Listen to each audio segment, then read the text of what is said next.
Oh, I'm now on the FYP finally. After messing about with my views TikTok, thank you.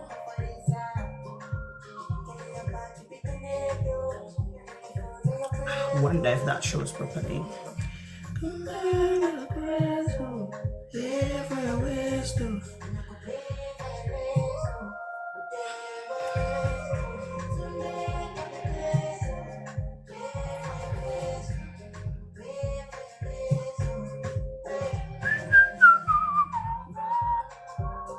Hi Mofo King, first one to join. How are you? Hope you've had a good weekend. Hope your weekend was okay. Put my volume up.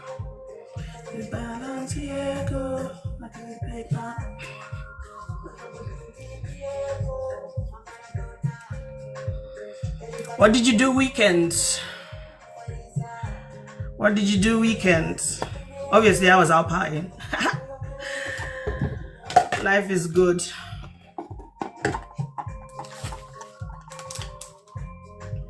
Life is super, super good.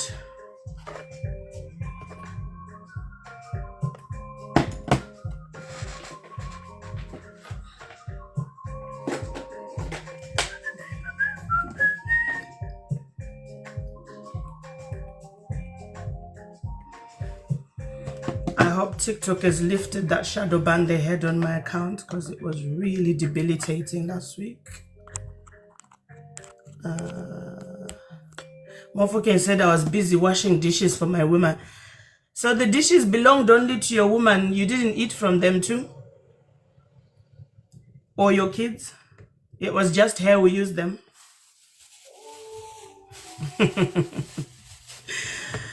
The people have questions. Let me clean this camera a bit. That's a little bit better. Snow Code says you sound like nails on a chalkboard. Oh my god. Zero facts given.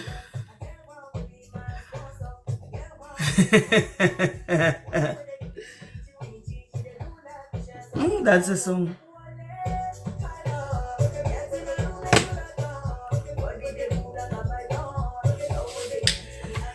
This always proves me that husbands are not leaders, men are not leaders, because your lack of cognizance and the ability to speak without insulting another person, your ability to have a good conversation, your ability to have a debate, you lack it. You don't have it. You don't have it. You say women are weaker, women are not as clever, women don't know things, so they need a leader. Yet you can't even communicate with them. When it comes to communication, we lead you, we teach you how to do this shit because you don't know what you're doing. So you don't have anything knowledgeable to add apart from rag. Apart from rag, that's all you've got to say.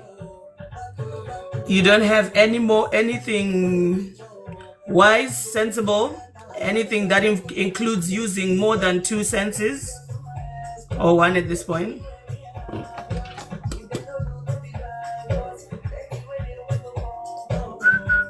Good evening, House of Fadi, how are you? Jazzy says, did you hear about Ozoro Festival? It's scary. What's that? I've never heard of Ozoro Festival. Where do they hold it? Where do they hold this festival at? Which country? What's it about? That's intriguing. What is Ozoro Festival?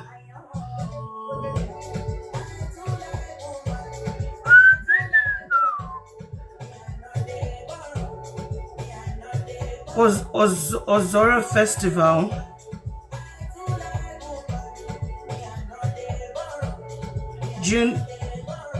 July 26 to August 6. Hungary? No. I don't know what I'm looking at. Good evening, good evening. I don't know what I'm looking at here. You're gonna have to tell me more about this festival. Jazzy, You're gonna have to tell me more about this festival because I don't know what it is, and I'm curious now. What happens there? Is it music? Is it food? Is it what's it about? I saw somebody talking about something crazy on Instagram before about like some sort of 1 week of stopping women from leaving the house. If they are seen outside, they'll get raped or something stupid like that. And I was like, what kind of world are we living in? That's crazy. Women have businesses, they have work, they have children they have to take to school. What about our daughters and they have to go to school? They have to go to doctor's surgeries. We have appointments at the hospitals. We have appointments with government officials, in government offices. We have appointments at courts. Is that the one you're talking about? All right. Now, I saw somebody talking about something crazy on Instagram, and they were referring to this 1 week where women wouldn't be allowed to go out. And if you are seen outside as a female, you get raped. And I was like, these people have gone crazy. They've lost the plot. It just doesn't make sense, right? Because why? And if your own mother was sick and she really needed immediate care right now, what are you going to do? You're going to ignore her and say, no, mommy, you are female. Stay at home. Don't go to the hospital. Hello, madam. How are you? Good evening, unknown. What's your name? Sorry. Angel, you could call me Angel. All right. So, how was your weekend? It's good. What about yours? Perfect. Fantastic. Loved it. Where are you staying currently? Like, are you in like In the UK? the UK? Have you ever been to like America? No. Oh, so you came in or okay, okay. So where are you originally from?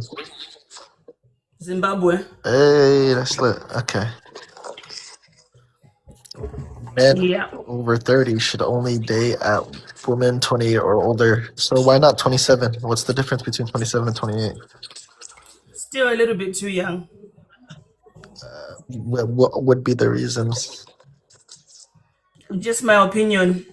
Okay, okay. If you're older, you need to be somebody closer to your age in terms of life experiences. Okay. So, don't sleep with emotional, unavailable men. But women, they love emotionally intelligent men, not just like emotional in the sense of like women wise. Wouldn't you say? Emotionally intelligent, yes, absolutely. Okay. But a person who's emotionally intelligent is also emotionally available because they're not nonchalant and they don't use manipulative tricks to communicate with you and they don't stonewall you. Good evening, I am via Mo, whatever Look, that name is. Sorry. I'll be honest with you, based off experience, right? Whenever a man is too nice, like not nice, I would say being normal, like texting back normal, texting back fast, and so on, just a regular person. They tend to abuse it because they understand that they have you or they think they have you. That happened to me multiple times. I don't like being manipulative. I'm not gonna lie. I don't like doing that, but I have to sometimes. I'm gonna be honest. So there many times I do not like to hurt nobody, right? That's my big thing. You know how much women I lost from being honest? I lost like 5 or 6 women that really loved me and stuff from being completely honest. And whenever they realize I'm texting them back fast or I'm reciprocating the same energy, they tend to see that they have leverage. So they pull back. So then me Did you ask them why they broke up with you? no no Hey Dreams, good evening. no I left. Did you No, I left. Okay. So they Because didn't leave you, so you didn't lose them over too much texting. You're the one who left. let me tell you why. Because of the way they're reciprocating in the sense of like they start to respond 5 hours later. They start to play manipulative tricks once they know that you're being nice or they like have you. So then what I do, I play the same game and I always win because I know how to manipulate. I'm gonna be honest. I manipulate when needed. I don't like to do it, but shit, sometimes you have to.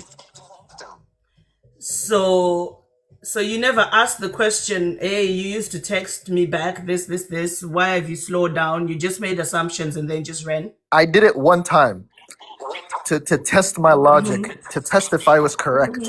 Example, I told a woman, hey, you used to text before, now you not. We used to see each other, now you don't. Her excuse was she got more busy. And by the way, this has been going for like 6 months, this ongoing problem.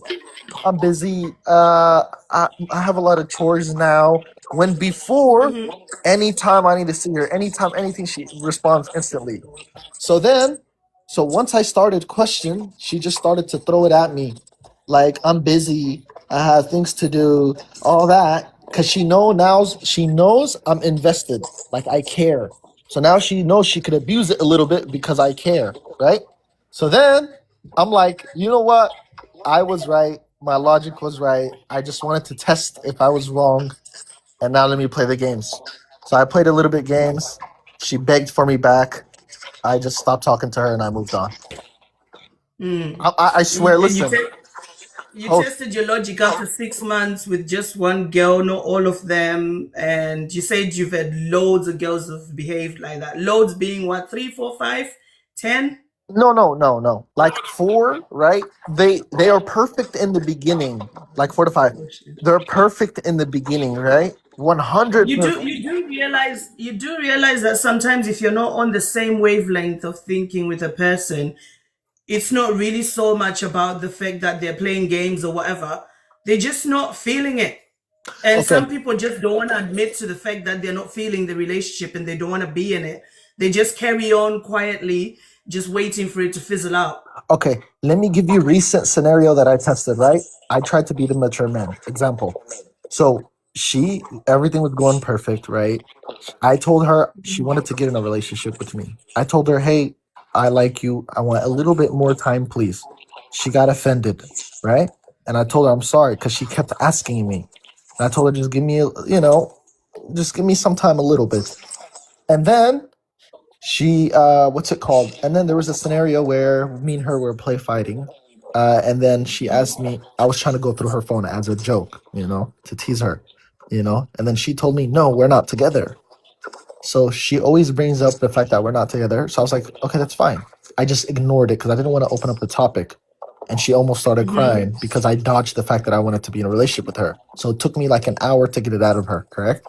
So then ever since that day, her dynamic changed. She started to be distant and everything. And I wanted to be Because in her head, she perceived you were not an item. correct. So I was like, I'm sorry, I want to fix Yeah. things between, you know what I mean? I want to fix things between us and everything. So right? It took a while. And she was never the same. So I told her, look, I text her all my life. I could show you these messages right now. I text her. I think it was 2 to 3 days ago, because I was tired of the games. Like she was texting me, and she used to respond late when I say okay. What, 2 to 3 days ago, like on Friday? Yeah, like a couple days ago, something like that. So like, All right. Is this the girl you digmatized last time? huh? Is this Yes. the This girl you this this is digmatized last this, time? this is another one. This is another one. Oh, so you had two on the go?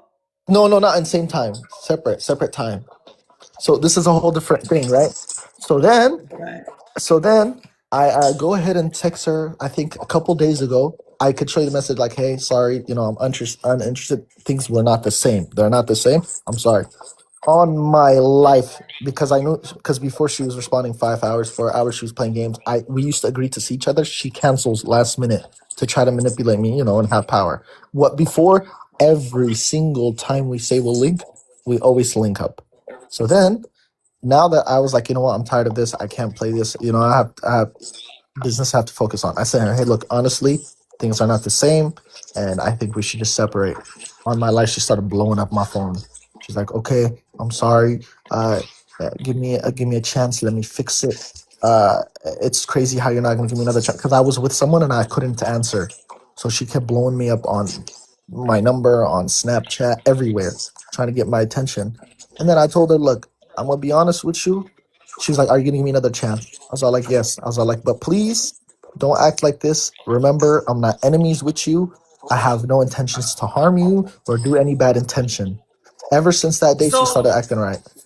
so but let me just be honest, right? When it comes to all these texting games that you young ones do, it's not every single person you're gonna meet who's gonna give you the same vibe back, and it's not every single person you're gonna meet who plays the same games as you. That's why if someone is not working, don't try and force it. Don't try and speak to them into changing. They need to want to change. They need to say, listen, I value this person in my life. I want to spend more time with them. I want to hear about their day. I want to share my day with them. I want to be involved with them. They need to choose that. If you make somebody do something they're not really interested in, they're going to play the part just to get shit out of you, that some sort of energies out of you that you are willing to give. And then you're going to end up drained, which is a waste of your time and a waste of your energy. You could have been spending it either being good by yourself or being with somebody else better. 100%. I agree. I actually like that logic. Also, what I realized, this could go for both men and women, right? I'm only going to speak for because I'm Yep, interested in women and I don't look in men's way, but I'm sure this applies to you absolutely. guys. Yeah. Yeah. Someone who truly likes you would make it effortless for things to be easy, to be fun and great. Any man, Absolutely. any women that acts like they're too busy. This goes for y'all ladies too, because I know a lot of men, they naturally, when they sleep with you, they naturally pull back. That happens a lot. I'm gonna be honest, that happens to me, but it feels natural though. I'll explain why. And it's wrong, I understand. But I'm gonna be honest. And any person, man or woman, who likes you, you're never gonna overthink. You will never overthink. Oh, did he like me? Why is he not texting me back? Why is he this? Because I've all my life you would never overthink if they actually like you. If someone actually likes you, you would never overthink. Unless Absolutely. That's why I always say it has to be effortless. It doesn't have to feel like a chore. They never have to feel exasperated when you're asking for more. They feel excited, like, oh shit, you want more of me? That's exciting. Let me just give you more of that. And that's how it should be. correct. But for Yeah. some reason, every single time I tend to be nice. I'm gonna be honest. This is just personal experience. Maybe we could disagree, but this is just based off experience. Whenever I tend to be nice or normal in the sense of replying fast and everything, it goes good in the beginning, 100% perfect. But they tend to get used to it or bored of it, so then they start to pull back. So whenever me, Right. I do the right amount of energy. I respond, you know what I mean? Right amount of energy, but I pull a little bit. It has to be kind of like that for a woman to be engaged. Because every single time I give full effort, it never kind of works.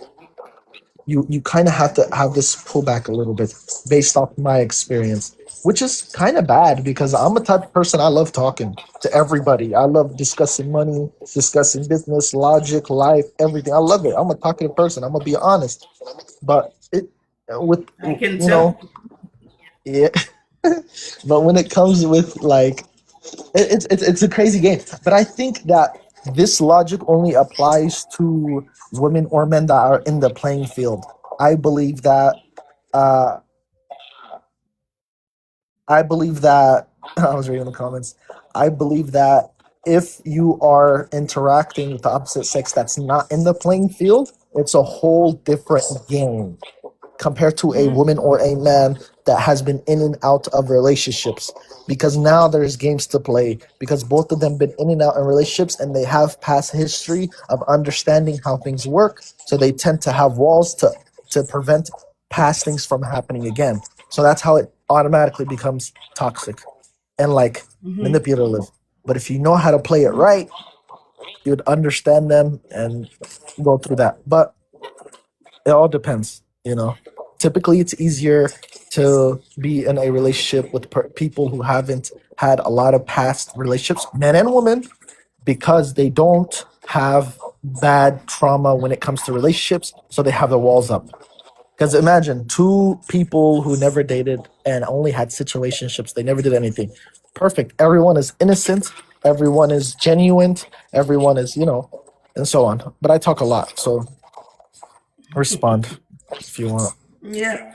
That's up. Well, like I always say, be with the person who vibes with you. And sometimes, if the dating pool is seeming a little bit like it's crowded with a lot of time wasters, sometimes just taking time out and being by yourself and just enjoying your own company and reevaluating how you set your boundaries when you first meet a person and how you conduct yourself in order for them to be a part of you and you to be a part of them without any confusion.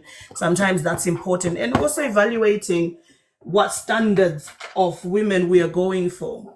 Because the standard we set for ourselves is what we will receive half the time. Not all the time, because we can't control what other person does, but always watching those little red flags, right? And saying, as soon as I see it, I can challenge it. If I challenge it and the person responds, takes accountability, makes changes, apologizes and makes changes, because there's no point of taking accountability without actually putting it into action and changing and becoming better. If they don't, then I might as well leave it, because there's no point going over the same problem over and over again, especially not at your young age.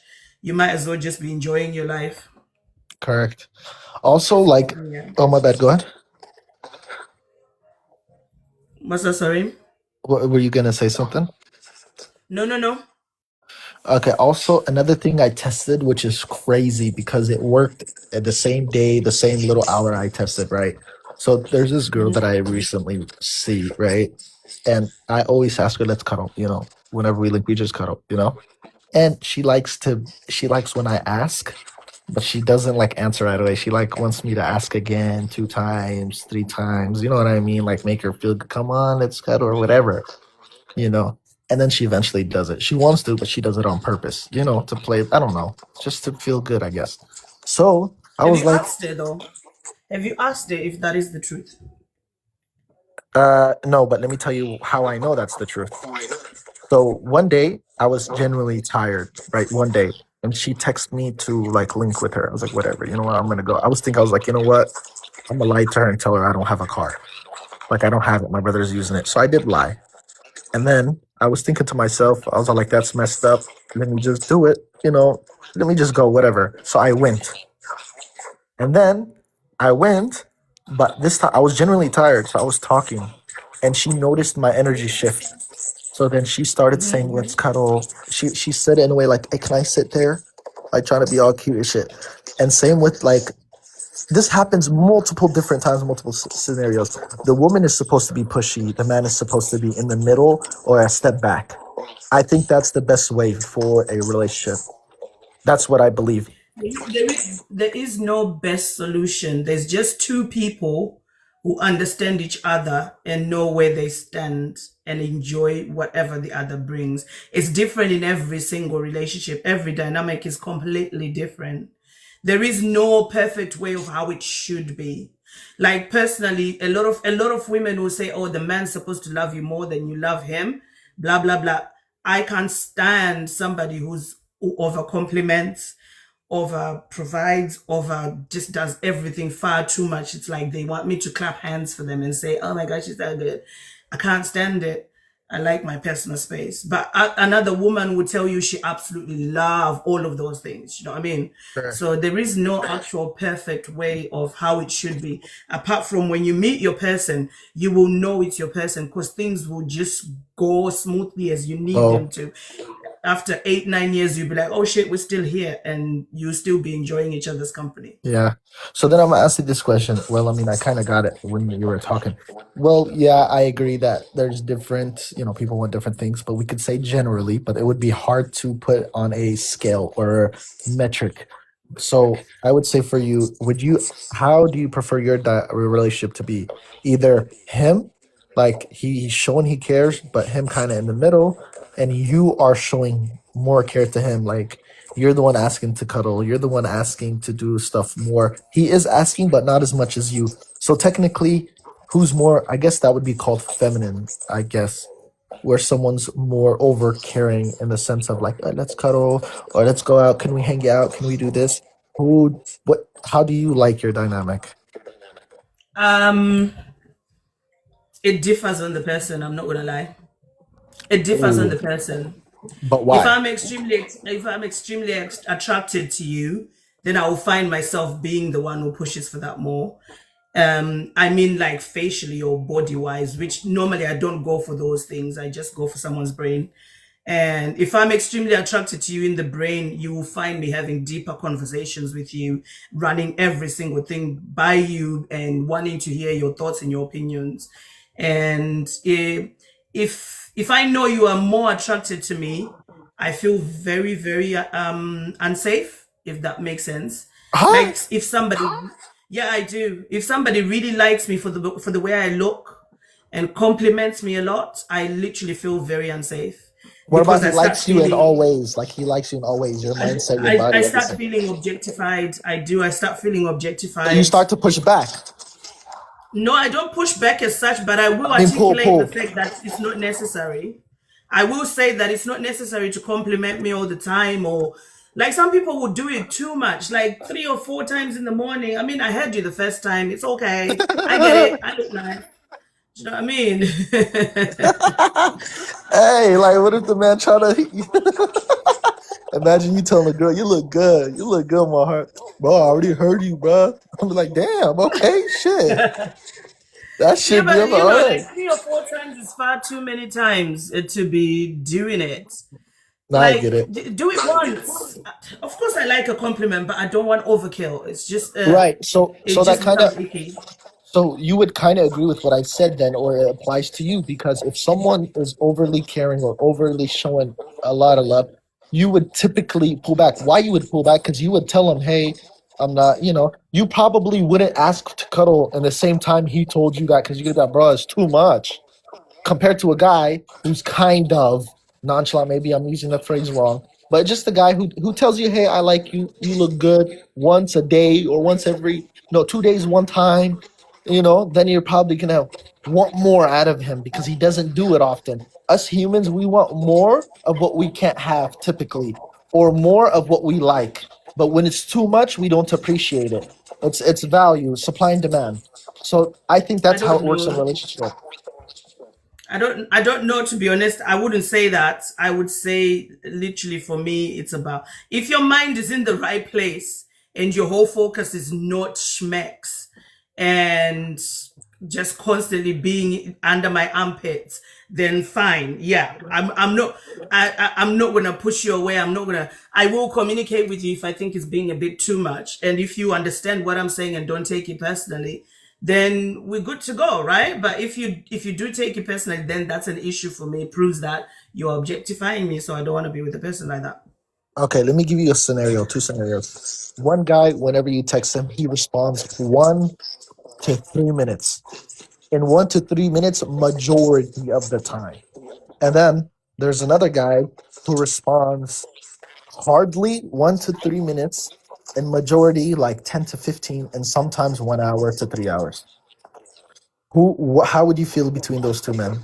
Be honest. Do you guys actually count how many minutes somebody took to reply to you?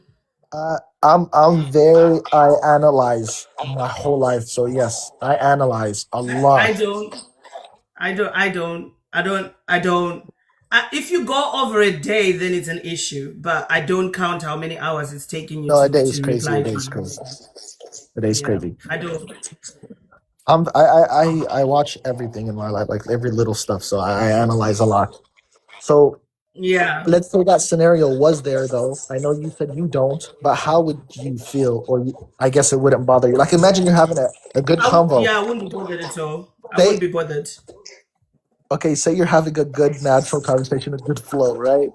And then Yeah, boom, yeah. 30 minutes, 1 hour later, he texts back. And then you have a good flow for 1 minute, and then boom, another hour or 30 seconds. I mean, 30 minutes. I'm not at that point. I'm not even counting how long it took since our last conversation. I'm like, fuck it, it's texting. If you really wanted, when you finish work, we can have a phone conversation. It can go as long as it wants to. It doesn't really matter. Okay. I'm not gonna be that busy with trying to get somebody to be too involved or whatever. If they want to be too involved, they will. I reciprocate other people's energies most of the time. So whatever you bring into the table, I'll give you just as But much, or if not more. but why? Why do you reciprocate energy? Why don't you just be you? I am me. I am absolutely me. Because whenever it goes over and I don't like what's happening, I will sit you down and I'll tell you that this is a bit too much. But you say you reciprocate energy. Yeah. Why? Why doesn't it just be you? Like you be you. Why do you have to mimic the other person? It's not particularly that, but you know, there is a fact that when you're in a relationship with somebody, you start copying their behaviors. And I just noticed that that is what I do over time. Unless I get irritated with your behavior, then I will tell you that I don't like this and I don't like that. And if it works for you to change it, then you change it. If it doesn't, then it's fine. We can go our separate Okay, ways. so there's ways of mimicking. So I mimic too. I think that's natural and normal for everyone to mimic. But the reason why people mimic is because of the power dynamic. As they want to mimic so they could control how things are going or try to No, not let it not really. loose. So No, what would not all the your time. so what would it mean for you then? What is mimicking for you? Not all the time. It's not about power dynamic at all. It's just about being comfortable in your space and being comfortable in your skin. Like I like you, I watch people, but I do it in a different way. I do it in the sense that if I like your energy, then I copy your energy. If I don't, then I leave you. So if I like your energy and we vibe and it matches who I am, because I don't like giving too much information about what I like to another person, because I know the minute that I do that, they're gonna become performative. They're gonna Okay, there you start go. trying to be the thing I'm looking for. So I don't give out enough much information. I want to see what you're bringing to the table. If it matches what I'm looking for, then we're good to go. We vibe. If it doesn't, then it's okay. You go your way, I go my way. Okay, can you give me examples of mimicking someone's behavior? Are you talking about something negative and positive? Let me give you a scenario. Are you saying typically like if a man starts to be distant or trying to play some tactics on you that you recognize, will you mimic those tactics? Second thing, if No, a man no. no, if a man is being like too caring, too loving, like, hey, I like you, this boom, boom, boom, I love you, you look good, mamas, you know what I mean? Shit like that. Hey, you want to go out? Are you going to mimic that energy or are you going to allow him to do so and you stay there? How would you react in I'll those mimic situations? that energy. If you're good to me, I'll always be good to you, even sometimes even 10 times more. Okay, what about But if you play games, I'm out the door. I don't do that. okay. But what if you like the guy? Because it's different when you like the guy a little bit more typically. No, no, this is what I always tell people. It doesn't matter about your feelings or how much involved you are into them, or how many excuses you're making in your head about them. When somebody doesn't match what you're looking for in a relationship, leave them. Especially if you've had the conversations, don't force nothing, because you're gonna waste your energy and you're gonna get stressed out. I agree. I agree. But would you typically say that the longer the relationship has been established, the longer that it has been alive, and when things start to get shaky, typically it's harder to break in the sense of if like say me and someone is in a relationship and I start to not like the woman and I tell her, she starts to settle for less or break her standards down and start to accept things she wouldn't accept in the beginning, but she's too invested, too in love to get out. Would you agree It that's it typically happens. It happens. This is why it's very important to be your true self right at the start of the relationship. Changing after somebody's already attached to you is what we call bait and switch, and it's a manipulative tactic. You cannot play the good guy at the start and then change and become something else later. Now I don't want to be with you. Be consistent with your behavior and your attitude, so that I correct? always know who I'm with. I agree, and I'm gonna build on top of it. I agree that men beta switch a lot to gain access to your body. I agree that men, they be nice in the beginning just to sleep with you, right? Since it's very hard to understand these type of men and to avoid them, would you say that you would have to set precautions to avoid them? And my precautions would be wait until marriage. Because if after a man he sleeps with you or tries to make you fall Why in are you love, he always switches. hating against Matt? Every Huh? day you open live streams. I'll let you deal with him. I know you want to have fun a little bit, host. Go ahead and do your thing. I know you want to like.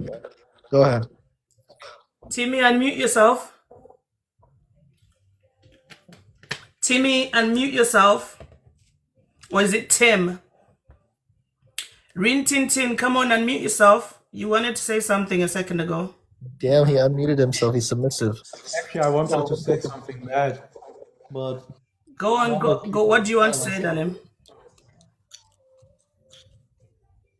Are you gonna? I didn't hear anything you said. What did you say?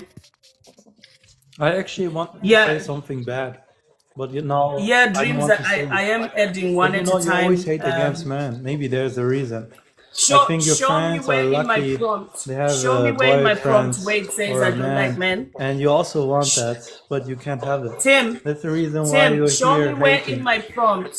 Tim, show me where in my prompt that says I hate men. You're just jealous. Let's Show talk me about the where. real problem. Show me where. Which topic is touching you sideways, making you feel lots of feelings? The real problem is not other men. It's just you.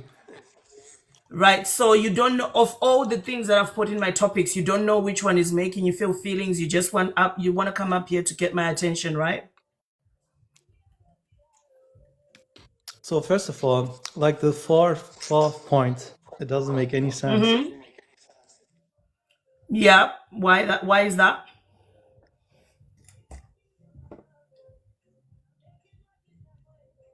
Tim, why is that? I mean, it could also be like 4 years different. She could also be 26 or something. That doesn't change anything.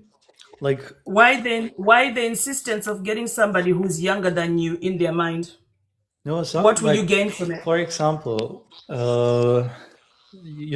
What will some you gain people from meet it? in What's the uni. You have a advantage? different age group in uni because Yeah, but sometimes, what's the advantage? If you insist on getting someone younger than you by yeah, quite a lot, but what's the sometimes advantage? when you go to uni, you talk with someone and then you will be close friends. Like, you Yeah, don't that's really fine. ask That's a about the age. sometimes.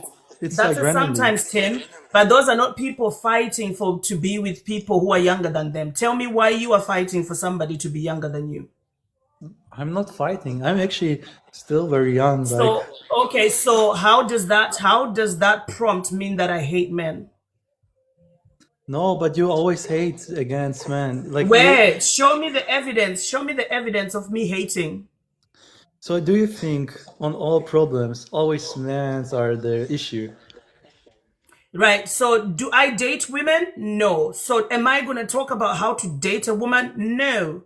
Because I don't have an experience of it. I'm not a lesbian. I talk about the things that I do in my life that I experience that other people Yeah, who but work still, with you me can also talk experience. more So like no, in no, a no, gender no. I'm neutral not way. gonna Tim, I'm not gonna do what you want. Unfortunately, I'm gonna do what I want. This is what's in my head. This is what I want to discuss. It is no hate. It is just an observation of things and how they've been in society and how patriarchy has been destroying relationships by pushing for things that are not healthy, by putting men in a position where they're not that much good as a partner. So if you don't like it, Tim, you're more than welcome to go watch a different live stream.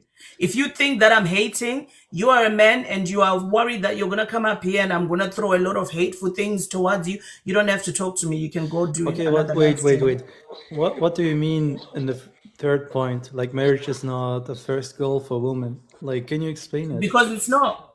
Because it's not. The number one goal, the reason why you are born is to live life, not to be somebody's wife. Yeah, but marriage is not like a slavery job. Marriage is just like the Who proposal. said it was? I never said it was. I just said it's not a number one goal. And how does that mean I hate men? Well, for example, if you want to go to a relationship, like the main goal is the marriage. Like, you will have a bond. For some people, the main goal is a relationship. For some people, it's not. There are some people who just want to be with somebody and not be tied down into a marriage. So everybody's different. But wait, In my wait. opinion, marriage is not a Okay, number for one example, goal. for example. Because when a woman, when a woman prioritizes marriage instead of prioritizing her education, her experience of life, her friendships, her career, her ability to travel the world, she's gonna end up losing herself Yep. because she's putting somebody else's needs first way too early before she grows up and discovers exactly what she wants to do with life. Society has sold marriage to women like that is the only value they have in life, which is not true. Thank you. Hi, see, good evening. So marriage is not a number one goal. But like marriage is not like you're pushing somebody out of education or something. It's just also a safety. For example, let's say you will get a kid, okay, and then of course you cannot really work because you're in pain, and you also um, because in the time you cannot really do heavy work. You also stay then at home because there is no other way that you can work in that situation. So a marriage can also protect you. That means if the man is breaking up, without the marriage, you'll be cooked. Like no food, no money. That's also a big problem. And Tim, when you Tim, divorce, married women with a 9 months pregnancy, with a 7 month pregnancy, with all of the issues they have with morning sickness and all of the other hormonal issues during pregnancy, they still get up and cook for themselves. They still get up and clean the house. So you are selling nothing right now when you're saying, oh, when you're married, you get safer when you're pregnant. You but don't. you You always. still do the same old I shit. You understand your still do point. the Wait, same I old understand shit. your point. You But the still problem do the is, same old shit, but this time you're also doing it for your husband and the other kids while still but nobody's helping you. Marriage is not a number one goal. Marriage is not a number one goal. Guys, I'm adding one person at a time, so you can choose a topic that you want to discuss of all the topics that I've put up wait, here. I have just And one just point. going back to what you said, Tim, if you No, read my last point on the prompt, it says women are safer single than in a relationship. You trying to tell me that women are safer in a marriage wait. is a Can I lie. just say one sentence? You always go from the worst case scenario, but not all men are like that. For example, I never said all men. I've never said all men, but yeah, I'm not but here to if I molly. say I'm not something here to good, mollycoddle. Tim, I don't think you understand who I am. I'm not the world's mother. I'm not Mother Teresa. I'm not here to mollycoddle people's feelings on social media and start differentiating but them you and saying, "Oh use well, your I spoke hatred to one for yesterday and he arguments, was like nice, and I spoke to another one yesterday and he you was should be he was bad." objective. Blah blah. No, no, no, no. I'm not doing that. You should do whatever you want. If you don't like I always say to everybody, if you don't like my topic, uh, steal my prompt, go open a live stream, Not and a then way speak to on what you argue want to speak on, or change it scientifically. to your own words. You, Yes, see, his male entitlement is off the chart. Is off the charts. Let's see who else is waiting. Let's see who else is waiting. Remember, guys, I'm adding one person at a time, so I'm not doing too many people at the same time. Just one person, so that we don't talk over each other too much. Pink said it's not all men, but it's too many men that are harming women. We already know this, absolutely, and this is the problem. You don't know which one is the safe one until they show you that they're not safe. So it is safer sometimes to be single than in a relationship, because at least you are not waiting to see if somebody's going to change and harm you. And that's just facts. If men don't want to hear that we're speaking about them, Boom. then maybe change your behaviors and talk to each other and fix each other up. I was literally about to go on this dialogue of what you just said, literally before the other guy started speaking, but you literally fell towards it. Okay, look, that's good. So we all can agree. I would actually, by the way, I agree with what I'm saying now. I agree, and hopefully you guys agree too, that majority of men have bad intentions and just want to get to a conclusion, which is your body, and sleep with you. Would you agree? Yeah. Okay, I agree too. Knowing that, and and it's kind of hard to differentiate, correct? Because everyone has different manipulative games and all that, which I agree. It's very difficult. And women are typically they fall in love harder than men. Would you agree with that? I don't know, to be honest, who falls in love more than the other. I don't know. I think the other gender likes to pretend that they don't. And when they feel like they're falling in love, sometimes I think they pull back and get all pretentious about it, just because they don't like somebody discombobulating their feelings and making them Yes. feel things that patriarchy has told them never to show. Yes, men do love women, yes, but I think women like they show emotion more because they raise kids and that's just how they're created, which is fine and good, no problem. So knowing that men are manipulative, right? And knowing that it's kind of hard to avoid such type of men unless you put certain criterias and standards, but typically those could fall through. My solution would be a best way to avoid such men would be don't let them sleep with you until marriage. Why? First, do you agree with that? Not really, because even after you sleep with them after marriage, they could just turn around and be nasty too. Correct. I agree. But if we factor in the fact they have to pay and listen, oh, I love this scenario because it's not even going against you guys, by the way. This is just actually like it's just so imagine me, right? I'm a bad guy. I'm trying to sleep with majority of women, you know? And now that there's this, I'm doing my thing, but there's this one, there's a couple or a group of women that I like that I want that are telling me you have to marry me. Okay, me, I'm like, you know what? Let me go with the scenario where I go and marry her. First, I have to let all my family know. I have to let her family know. I have to get the wedding hall, the ceremony, the pope, whatever, the family, the cakes, the Honey, not the decoration. Pope. Huh? I said not the Pope. Okay, whatever, the area, the honey, whatever. It's gonna cost maybe 20,000 to 100,000. I don't know, right?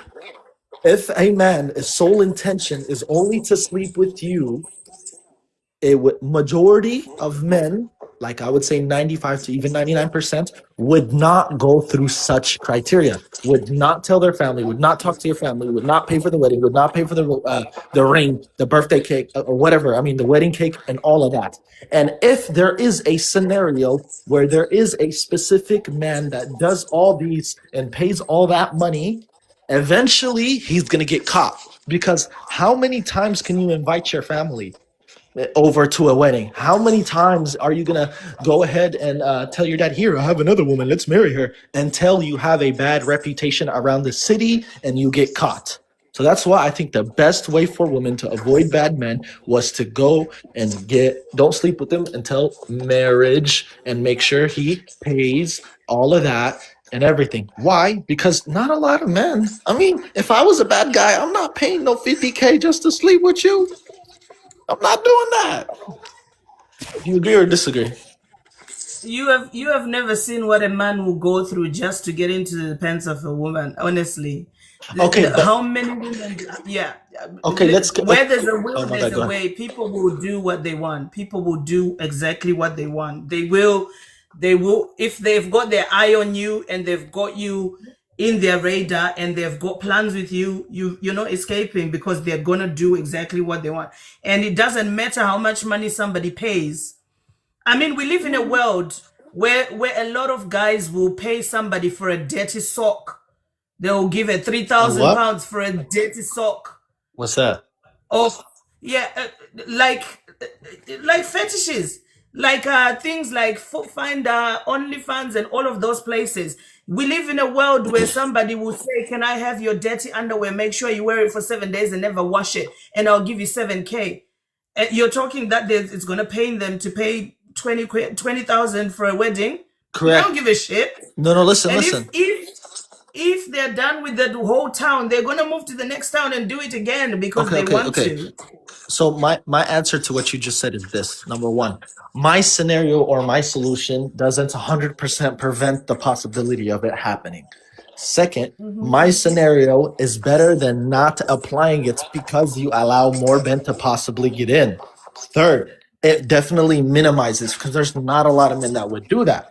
And if there also is like when you're talking about these, uh, you would have to be interested in them too. I mean, typically the men who do that are typically not attractive or have good traits. Like usually who do that typically are older men, and even if they're not, they're undesired men. You know what I mean? So like you wouldn't No, even no, be not all of interested. them. Not all of them. Some of them are well good looking. They earn six figures. They have nice houses, beautiful wives, beautiful children, and they look like a catch, like they're handsome and everything, but they still behave like Neanderthals.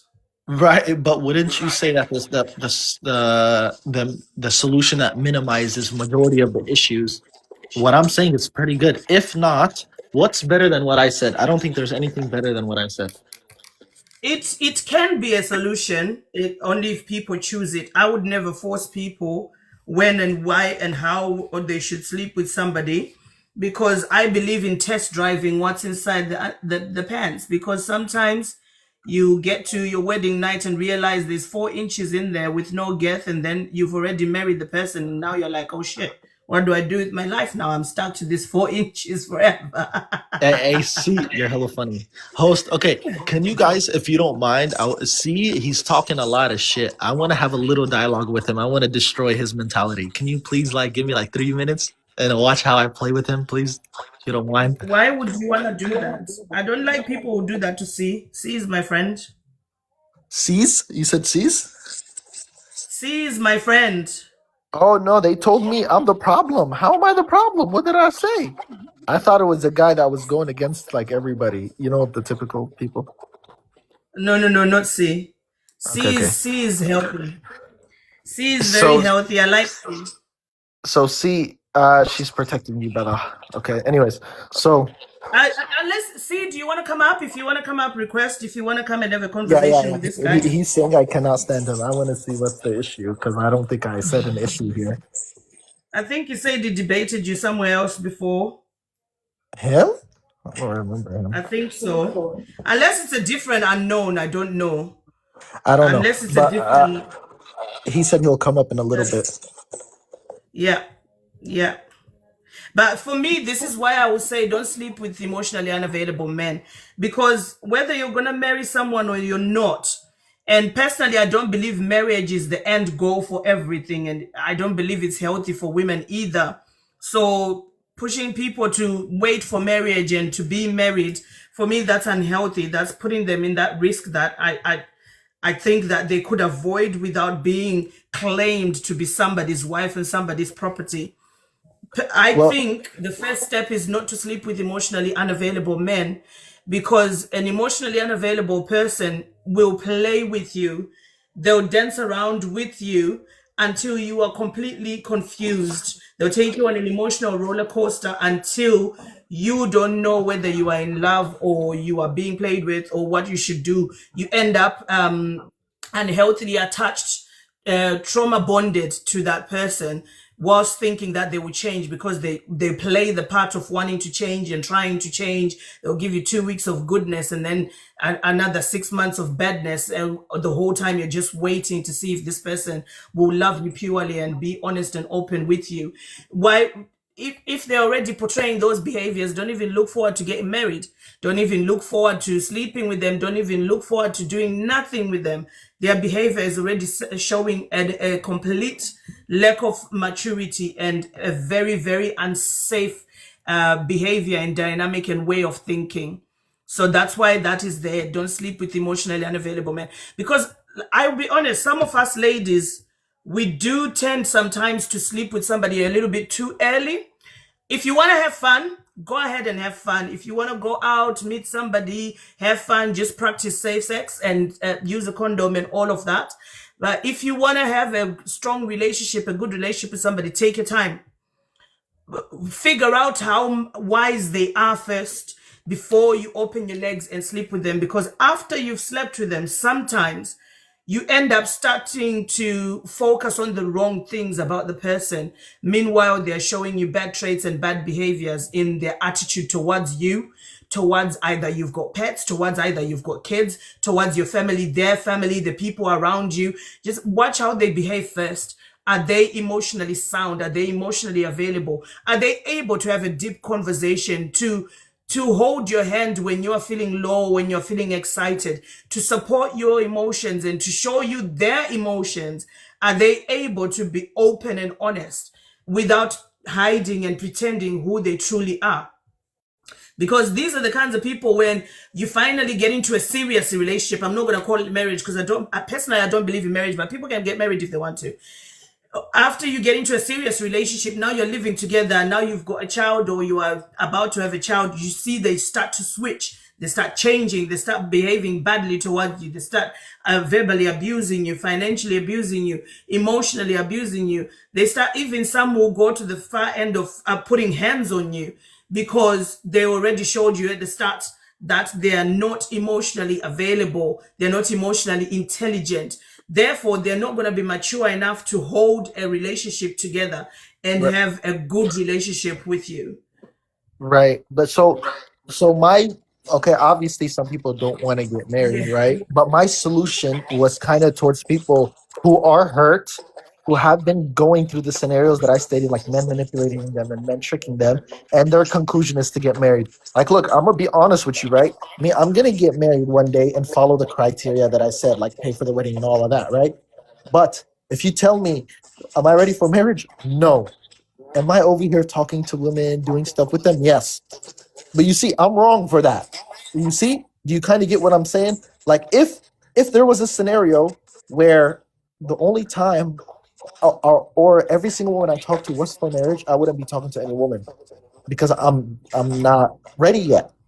Do you kind of get what I'm saying? But I am talking to multiple women, texting them, linking up with them, doing what I want. But I have no intention of even dating or marrying. Do you kind of see? But Yeah, that's, yeah.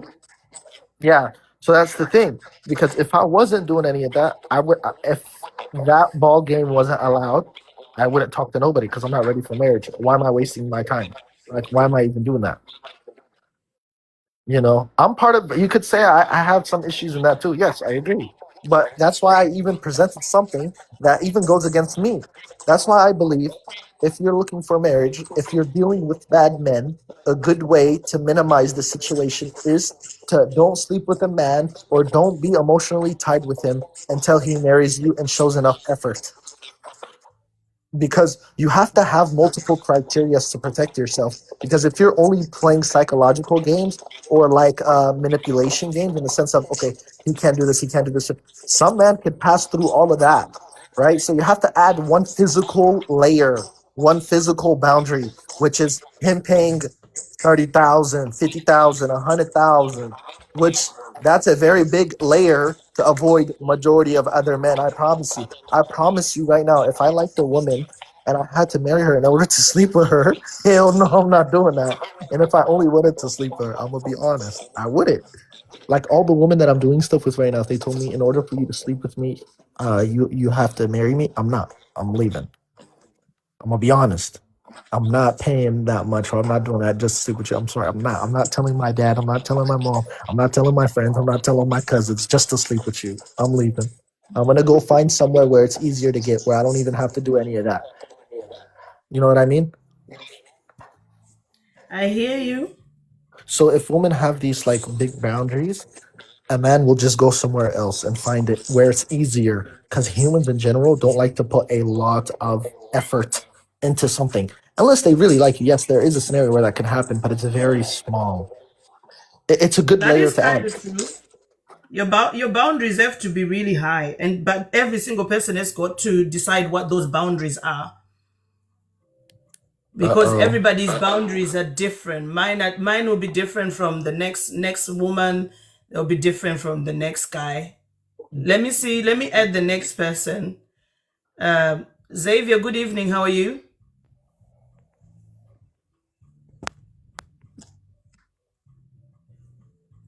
Xavier, good evening. Good evening to you. How are you? I'm lovely. And yourself? How, what's your take on the topic? Which topic are you here to discuss? I only can pick one. You can pick one or you can do all of them if you want, darling. Let's start with the age gap one. Men over 30 should only date women 28 or older. You don't really mean that, do you?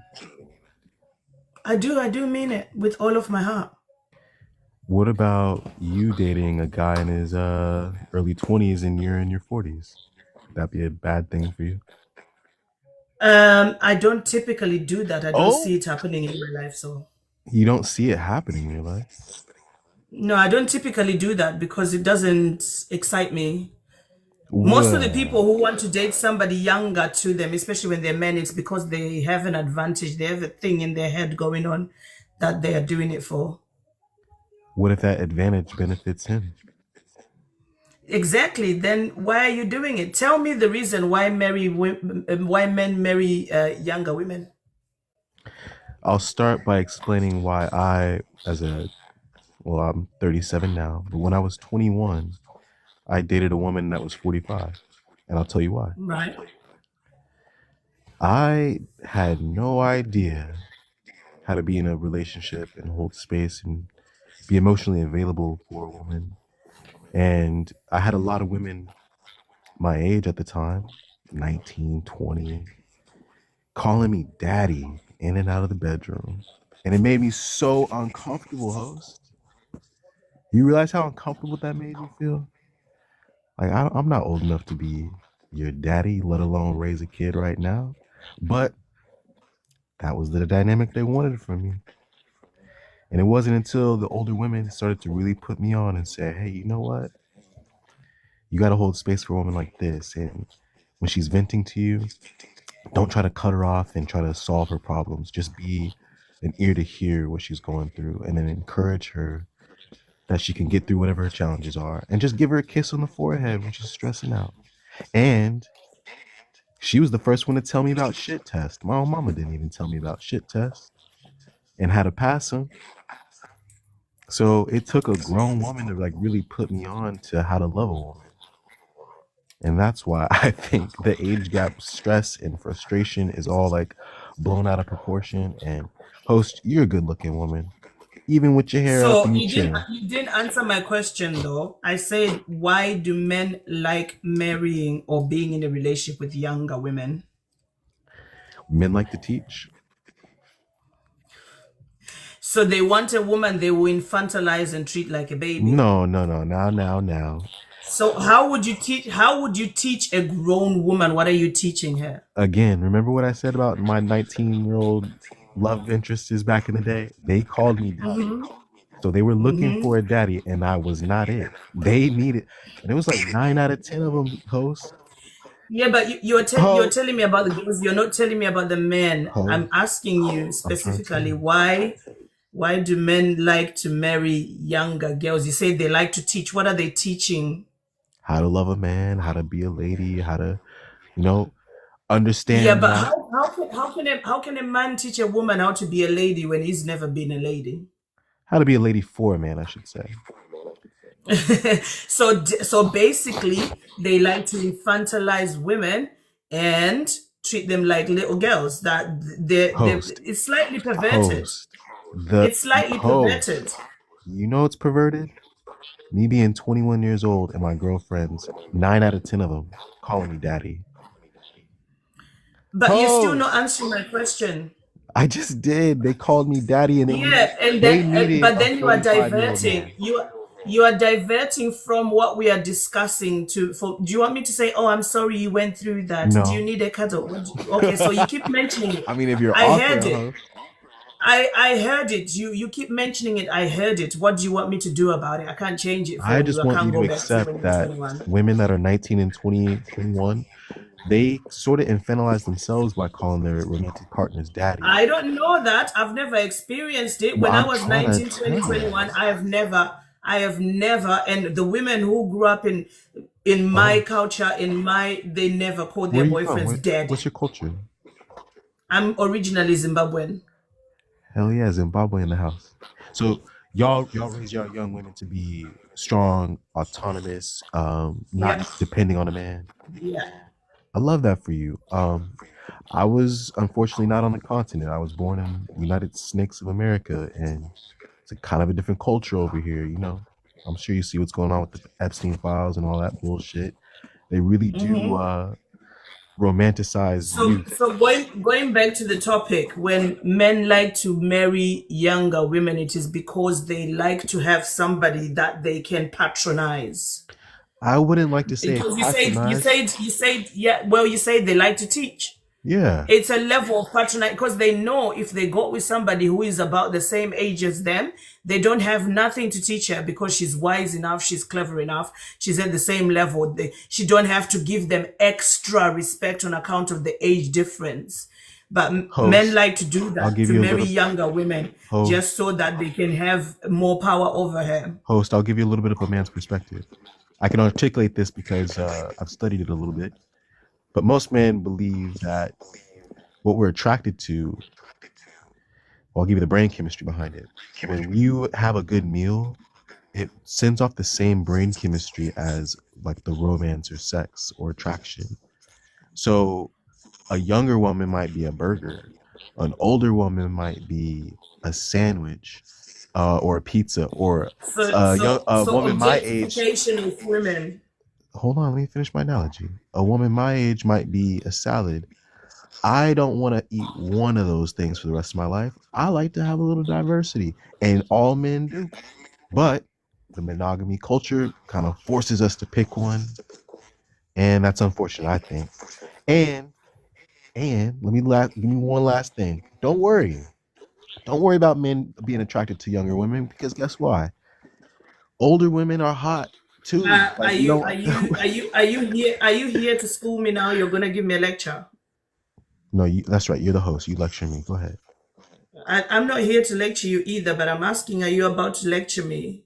I just like your voice. You can talk. Go ahead. No. I'm not here for that. I'm asking you, are you about to lecture me? Because you say, don't worry about men liking younger women. It's creepy as fuck. Exactly. The only reason why men do it is because they want to patronize women. I guess They so. infantilize them, You're right. and it's a level of perversion. Yeah, Otherwise, sure. if it wasn't about the looks, it's objectification. If it wasn't about the ideas that somebody younger has got less experiences with other men, somebody younger has got is more pliable, more durable to being told what to do and all of that. If it wasn't because of that, it wouldn't matter the age of the woman when you get into a relationship. You would be like, as long as she's around my age range, I'm fine with that. As long as we vibe here in the mind, that's most important thing. But the objectification of women is why it's gross. I'm sorry that men like to teach, and I'm sorry that a lot of young women like to look for a daddy in their romantic partner. Yeah, that's your opinion. There's no proof for that. You calling me a There's no liar? actual proof to it's like statistically to Host? prove that most young women like to have a daddy. I Host? have nieces. Are you I have calling me nieces a who are liar? 18, 19, 20, 21. I have never heard them calling their boyfriends daddy, and I'm trying to tell you. they're just I'm stupid. trying to tell you that it's a real, sneaky little thing that only really gets said in the bedroom, and you're not in the bedroom. Anyway, let me get somebody else up. Thank you Yeah, get anyway some for your help. conversation. All right. Haibo. Sometimes people just want attention. It is so creepy. It is very, very creepy, Shiro. It's very creepy. Is it Veme? What's your name? Sorry, good evening. It's Vermel Vane. I came up here maybe about a month ago. How are you? I'm doing good. Thanks for asking. I like your prompts, by the way. Okay, cool. Husbands are not the leaders. Submitting to a man is a humiliation ritual. Marriage is not the number one goal for women. Men over 30 should only date 28 or older. Don't sleep with emotionally unavailable men. I absolutely agree. Single mothers are heroes. Men who abandon kids should be shameful. I absolutely agree. Women are safer single. I absolutely agree. The women that are attacked or have to be afraid of being harmed from men, it's always by the men that they let in their home. It's always by the men that they're dating. It's never a stranger. The most dangerous time for a woman in her life is when she's pregnant and when she is trying to leave. Men are not the protectors. When you are in a There's relationship with a man, that is going to be the one there's a that's lot of background noise. There's a lot of background noise. I don't know whether you're outside. yes, I'm sorry, it's me leaving my job because I have to provide for myself. I have a job, so I don't have a man that's going to demand submission from me and think that it's okay to abuse me because I don't have any income. It's absolutely safer for you to be single especially as a BLK woman, That way you don't have to answer to nobody. You have autonomy. You can come and go as you please. You can wear what you want. You don't have to ask permission from your daddy to do anything. Yeah, absolutely. But yes, your prompt is good. And I know these men come up here every day to come and argue with you about how you're wrong. They are not providing anything but aggravation and single parenthood and poverty. And then they swear, oh, well, what about the nuclear family? Then these men start quoting scriptures from the Bible, even though they don't go to church. All of a sudden, all these men now are the new pastors and deacons and bishops. Tell them to shut the hell up. Absolutely. All right, Right, let's see. thank you for having me up. I just wanted to talk my junk. Fabulous. Thank you so much. Thank you. Let's see if we can get another person up. I know there's somebody who keeps saying I'm requesting. It's one person at a time. Good evening, Empire. How are you? Hello, good evening. How's your Monday? It's doing well. So far, so good.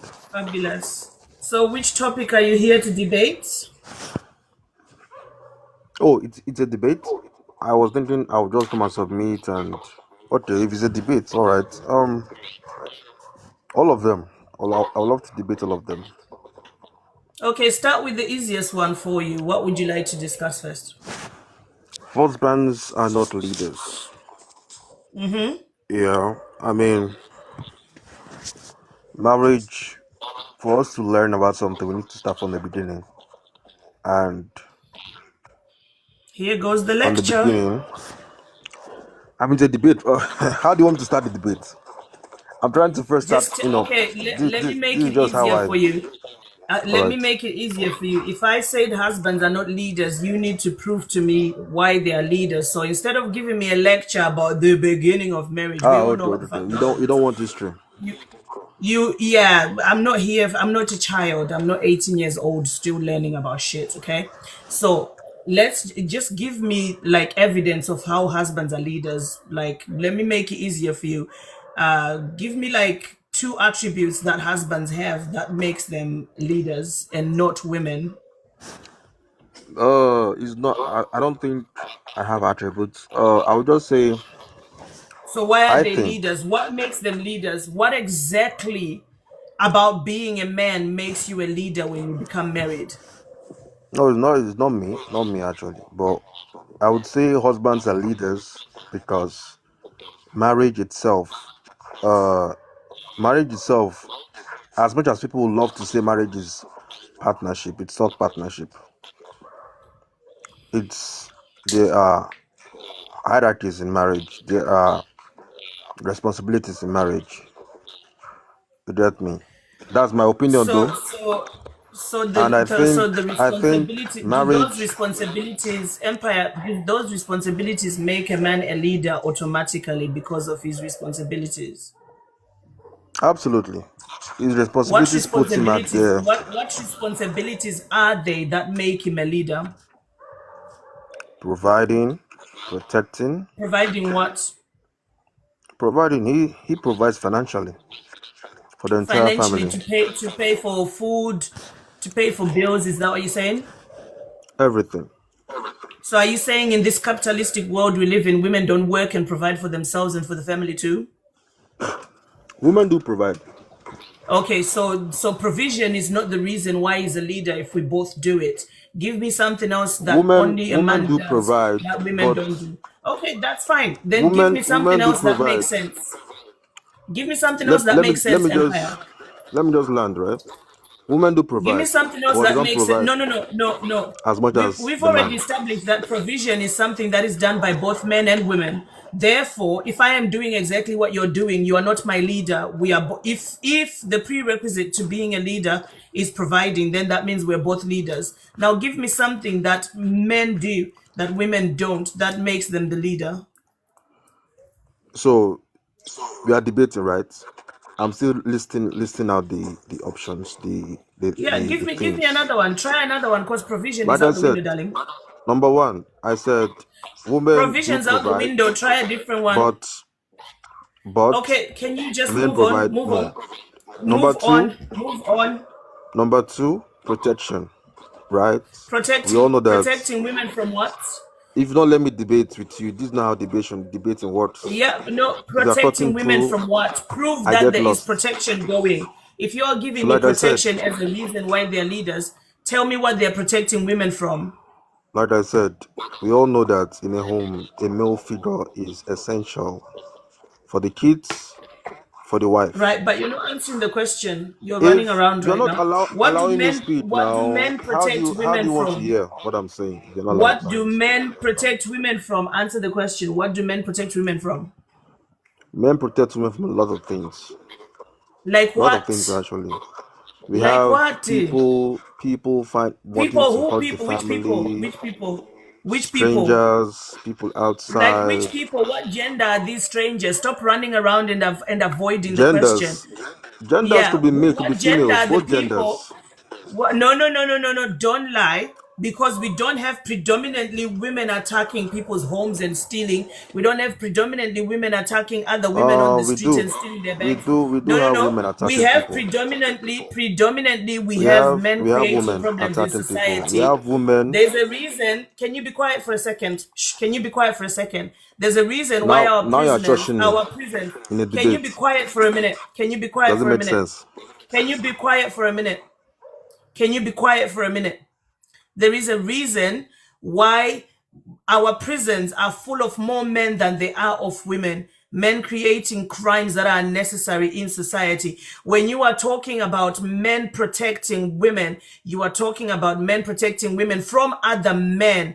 But if you claim that men are leaders, how can the leaders be protecting us against other leaders? How can the protector be protecting us from other protectors? If you are the problem in society, then you're protecting us from nobody.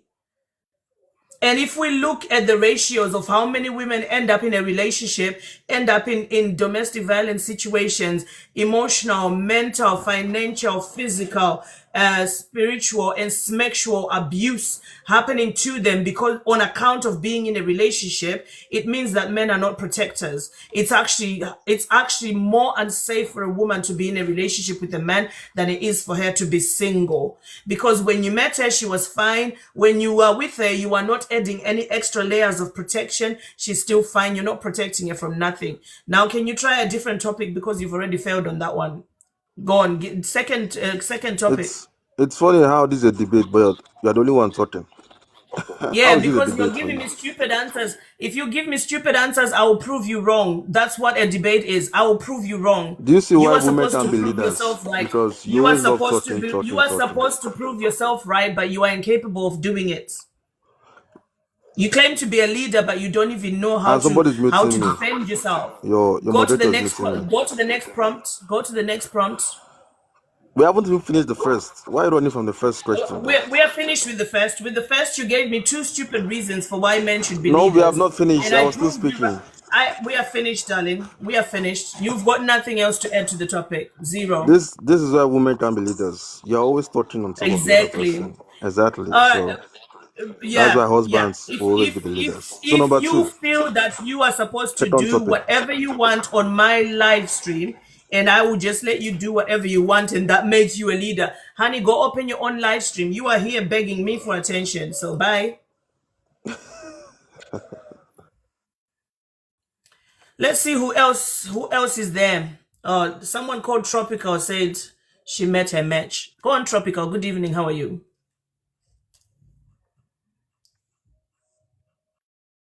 Tropical. Good evening.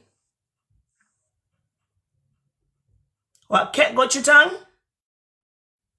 You're quick with the comments, but very slow with responding. Unmute yourself, Tropical.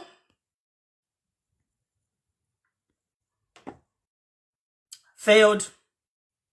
These are the people who claim to be leaders. They'll be busy in the comments, like doing a lot. Look, he's so scared. He says, go away. Come on now, put your big pants on. I didn't mean to request. Oh, shame. Let's leave Tropical alone in case he goes crying to his mama and says, Charmaine was mean to me. He's very quick with his hands in the comments saying shit, but come up onto the panel and speak. Zero. We need a violin for that one. Keyboard warrior. Nothing to prove about whatever it is that he believes in. Yeah, the profile picture looks like a girl. I don't know, maybe it's because of the rasta, the dreadlocks. Is it Ade or Ade? Good evening. Good evening. Look at the comments. Somebody says it's high time we start flogging you guys making noise on social media. See why you are not leaders? You want to use force, threats, and violence against women in order to get women to do what you want. That's not what a leader does. That's the sign of a weak man. Go on, Ade. What topic are you here to discuss? Men are not leaders because when they say men are leaders, I don't understand what they are leading. Like, what do they need leading for? Like, what do they want to lead? Do they want to lead in...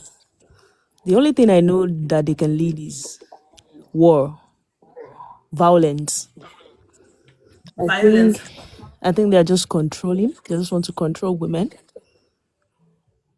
They want to enforce women. They want to bind women. They want to subjugate women. And I don't see them as natural leaders at all.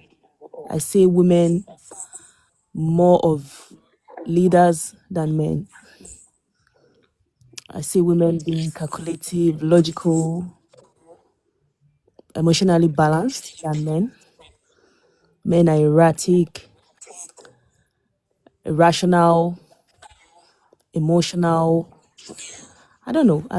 I think the system lied to them, and patriarchy groomed them into delusion, to believe that they're some sort of leaders. Because when I check around me and I check all the married women around me, I try to see what exactly the men are leading. I don't see it, because in so many homes, I see women as the main leaders, the one who plan, coordinate. And my grandma used to say something when I was young, that a house or a home without a woman is empty. And I've seen so many homes without a man that thrives. But I don't know I actually don't know what they're leading, because most times these men are so irresponsible that they even leave kids with the mothers. And so many mothers train their kids well to be something. Yep. But you can't even leave kids with a man. Most time, at least 95% of the time, you can't leave kids with a man. They don't even know anything about training children or anything.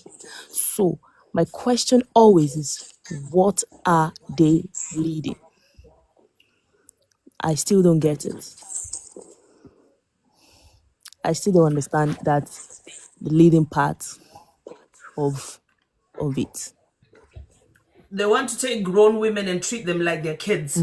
That's why they want to marry women who are younger than them, because then they can have the right to say, I'm older than you, you listen to me. Exactly. They want to patronize women, control them. Yeah, it comes from a place of control. It's not coming from a place of empathy or anything. They lack empathy. They lack emotions. They lack emotional intelligence. Sometimes I don't even like having conversation with men, because they have little to zero emotional intelligence. They don't even understand what the world means. All they know is to control. I'm the leader. I'm the head. I'm the head. I'm the head. All they know is how to go to work and be told what to do at work, and then come back home and say, I know everything, when you've not been at home the whole day and I've done everything by myself. I don't need you to lead me into anything. Exactly. I've got this. and I see women handling businesses, multiple jobs. Some women are 9 to 5ers and they still handle businesses by the side, and they still handle the home, and they still take care of children, and they still get things done. I see this I see this every day. See this with my hands, my friends, All my the time. friend's mom, everybody. But most time I see a man with only one job, just one job. And even when that one job fails, maybe they fire them at work or something, it will take them forever to get another one. Or they might not even get another one till they die. But a woman will step up. A woman will do so much. And even the providing that they said that they're providing, I still don't get it, because 98% of homes I see around me, women work every day. My grandma worked, all my aunts worked, my mother worked. And the women that do not work are subjected to humiliation from their husband every day. Talking about Absolutely. you're useless, you don't do nothing. But they will forget about emotional labor that the women, offer them. But because they feel like the woman does not have any value if the woman is not bringing anything financially to the table. It's because they value money more than they value the fact that as a human being, she does the labor in the house that he couldn't do for himself, which Exactly. means that she is working as hard, or even she's working harder than he is, because her job at home never ends. It's 24/7. His job is 5 days a week, 9 to 5, or whatever shift he gets, and then he's done. Whereas she's got every single day, 24/7, she's working. Hmm. She's busy running around for everybody, but nobody values the work of a woman at home, and nobody pays her. This Yeah. is why the courts, when you are getting divorced or separated, even if your wife hasn't worked, they will say half of your estate belongs to her, because all of the work that she did at home was worth some type of money. Men don't understand that. So you don't actually provide for a woman.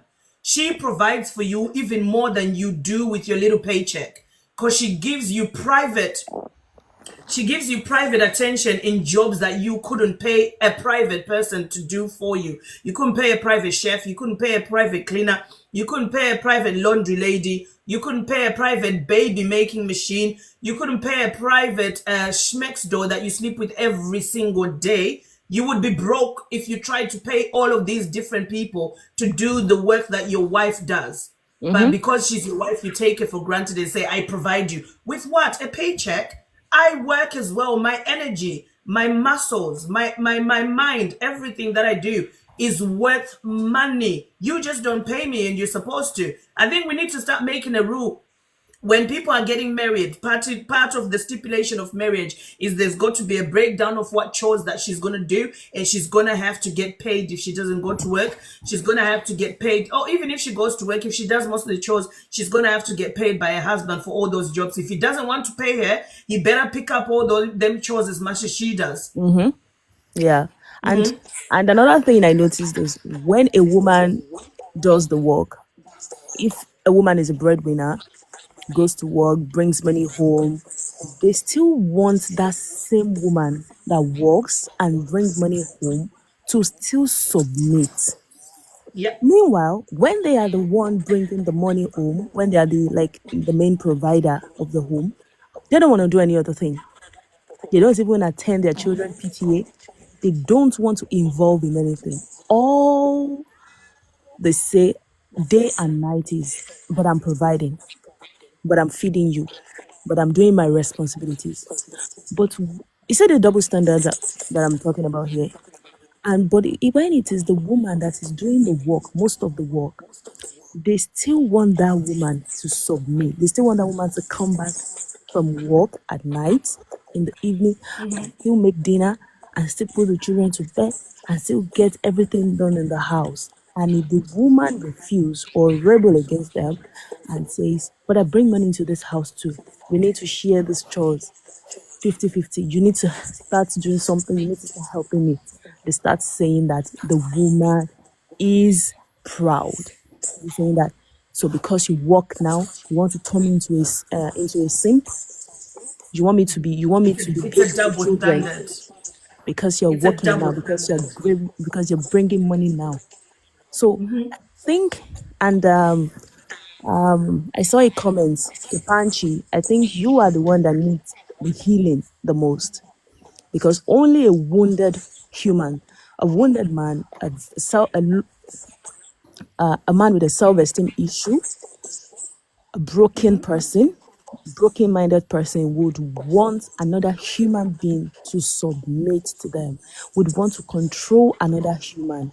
Because if you see a woman as a human being just like you would not want to subject any woman to submission.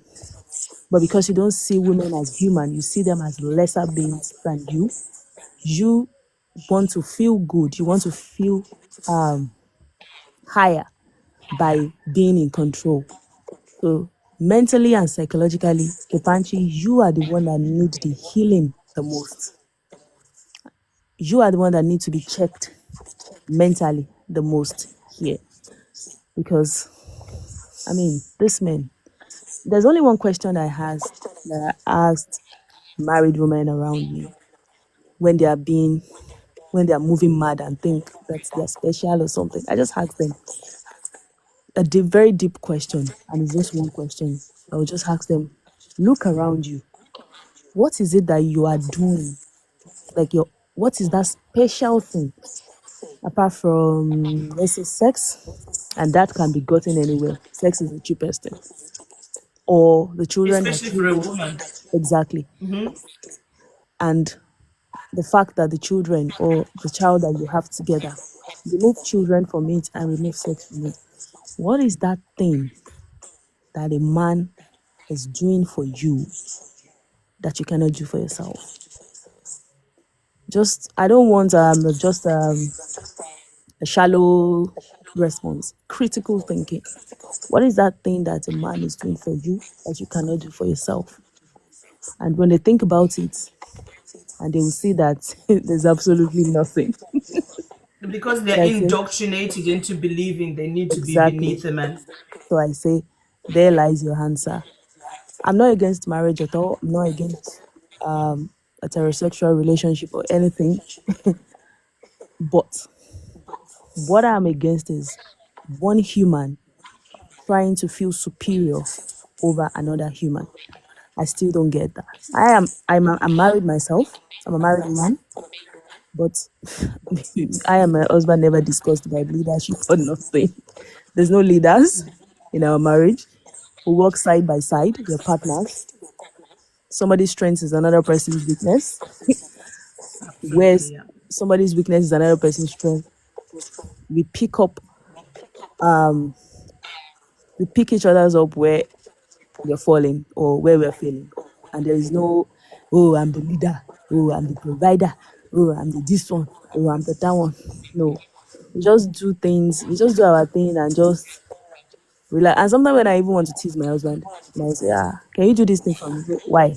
But you are the leader. And I will say, no.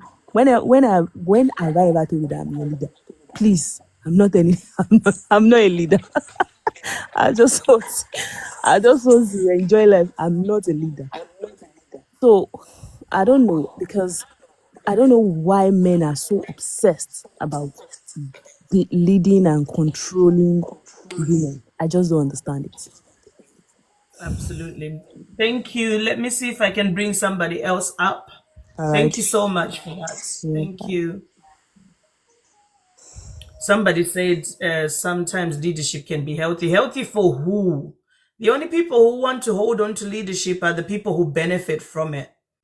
Because oh, sorry, I added just Her Majesty, just keep your mouth, your mic off for a minute. Love, good evening. How are Good you? evening. I'm fine, thank you. And you? Very well, thank you. Yeah. So, what topic do you want to discuss? Okay, so I want to discuss two topics: submitting to a man and the men over 30 should only date women 28. So when it comes to women, men are quick to say, but the Bible says you should submit. The Bible Mind you, when God was giving women the instruction of submission, the men were not there. So why is it that the men are quick to quote the parts of the women without remembering their own parts? It's not logical. You understand? You will hear, but the Bible says submit, submit. They will not forget when the Bible says love your wife and both of you should submit one to another. Meaning that the way you want your wife to treat you is the way you should treat her. Right? But you see all those delusional men quick to tell you or remind you, submit. Any man that requests for submission is not a real man. He's not a good man. That's it. Thank you. And secondly, Yeah. the age. So I don't know where you come from, but I'm from Nigeria, right? And this thing where they will say Igbo men can marry any age will soon go into extinction. Because I don't know why you see a 39 years old man looking for a 22 years old woman to marry. It's crazy. Yeah. So they should ban it. Any man, if you're up to 35 and you're not married, you are old when you get married. Why? Because infertility issues of nowadays, go and check it. Majority of it is the men's fault. Men are struggling with low sperm count, weak erection, all those idea of a man can impregnate a woman even at 85 is our father's days. It's not nowadays, no. Even the one that is 40 is even struggling with fertility. Not to talk of 80 years. So that's just what I want to say. Thank you so much. Thank you. Let's hear what Her Majesty has got to say. And it really, really does shock me that a lot of guys still a lot of guys after 30, they've already started with erectile dysfunction.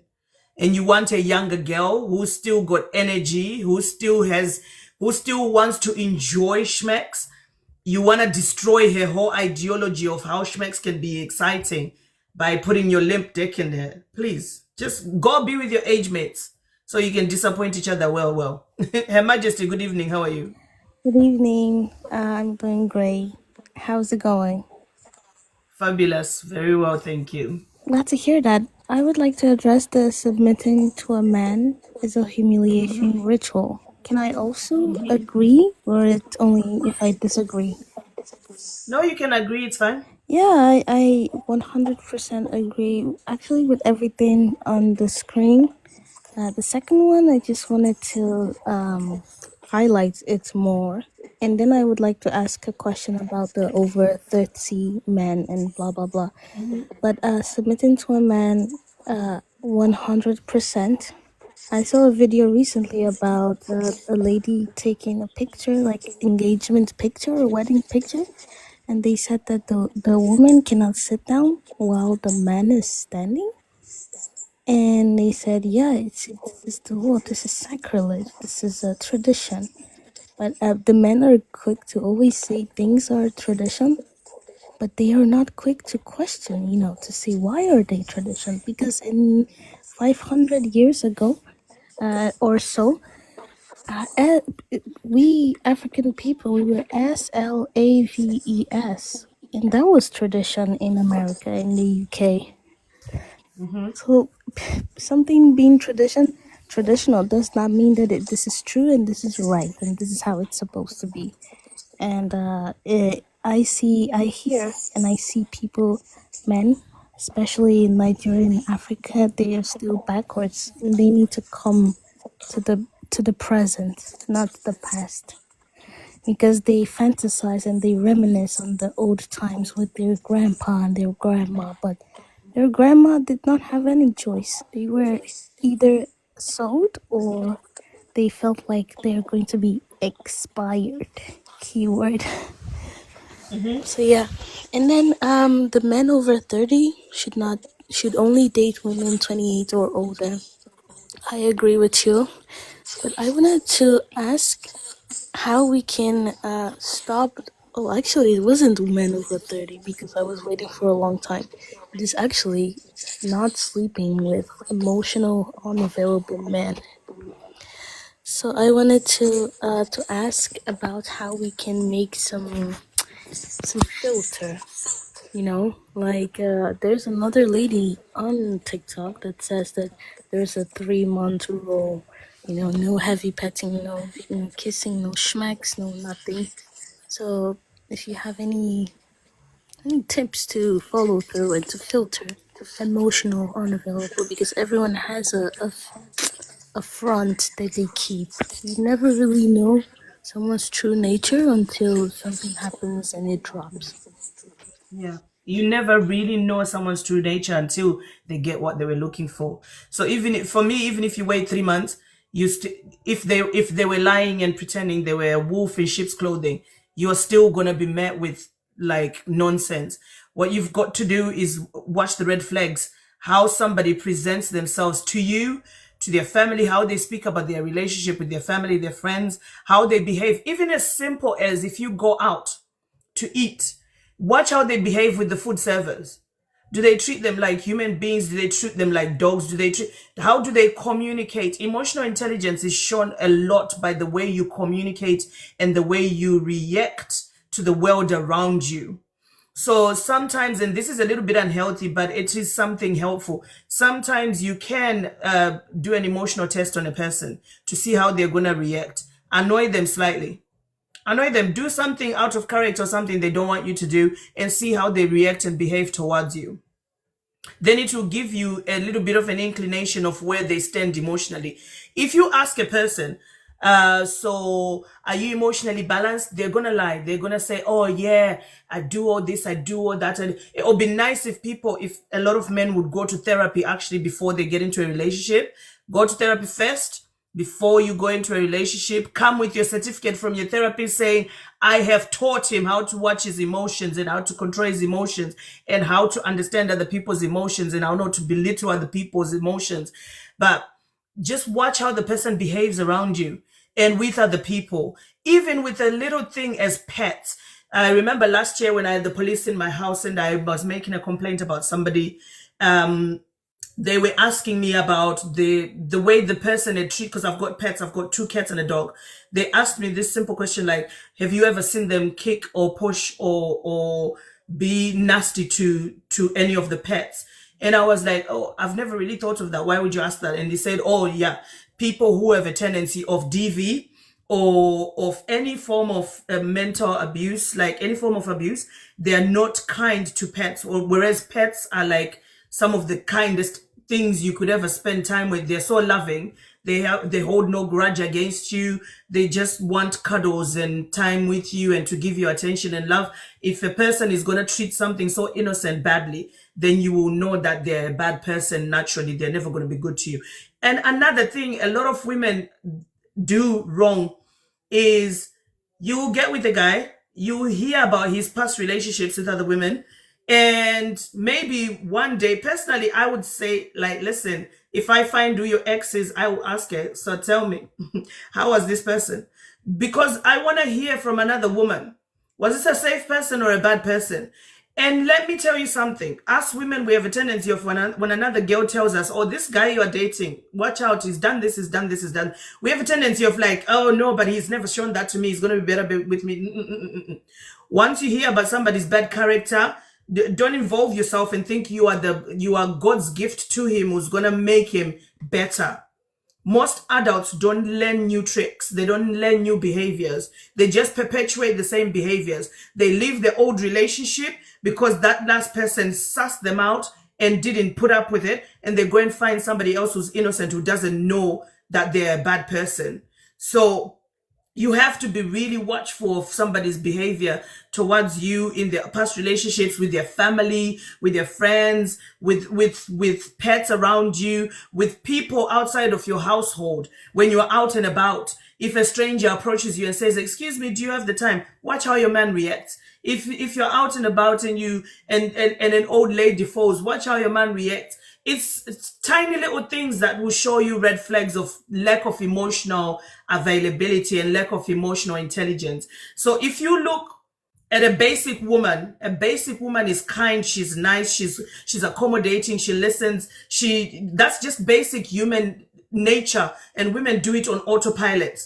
So if you look at basic women behavior and you look at how your man is behaving, is he close to doing what women do when it comes to being kind, accommodating, empathetic? Are they easy to talk to? Do they like deep conversation? Do they close up? All of these things, they are very, very important to watch for. I hope that answers part of your question. But it is a big question, and it's something that doesn't happen overnight. Yeah, you're right. Thank you so much. The thing is, I maybe just a little suggestion. Sorry, I'm so tired. But you can even sell a book or make a list for people, because this is really helpful. You know, you never know that someone is emotional and unavailable until you actually sit down and make some thoughts towards that. Because now I'm in a relationship, and I also would like some advice from you. This person is the first person and the only person, and he's a different race, and there's some things that he doesn't understand that can affect me deeply. He thinks that it's okay, or for example, it depends on the content. But the context is like, for me, it does not matter. As long as you say certain words, do certain things, it doesn't matter. But there's emotions now. I'm in love with this person. So what advice do you need? Yeah, how to go about it? Do you think I should just outright just drop him, or maybe I can have some kind of conversation or some kind of boundary set? You always have to have boundaries. Always have boundaries. And it's something that doesn't sit right with you, address it. If the other person is willing to take accountability and change their behavior, the key is in changing as well. Apologize, take accountability, change their behavior. Then it's safe to go forward. If they're not, then leave it. Of course. Thank you so much. Just really nice talking. But if you do need more in-depth help with it, send me a message through here on TikTok, because I do private sessions with people. Right now, my calendar on Google is not working, so I can book an appointment with you through TikTok instead of through Google, through my link tree. Okay. Thank you. No problem. Thank you so much. Of course. Have a nice evening. Fabulous. And you as well. Take care, darling. Thank you. Let's see who else is waiting. Who else wants to have a conversation? Yeah, so for those of you who don't know, I do work privately with people to help them to make good decisions in their relationship and to at least get rid of the fodder, the things that us women, we just say yes to, nonsensical shit that we shouldn't say yes to. I literally help women and I coach them into opening their mind and realizing what's really important for them. Zane, good evening. How are you? It was a mistake. I don't know. That's sorry. Okay. Don't worry about it. Yeah. So, but like I said, my link tree for some reason is not working, and I have complained to them.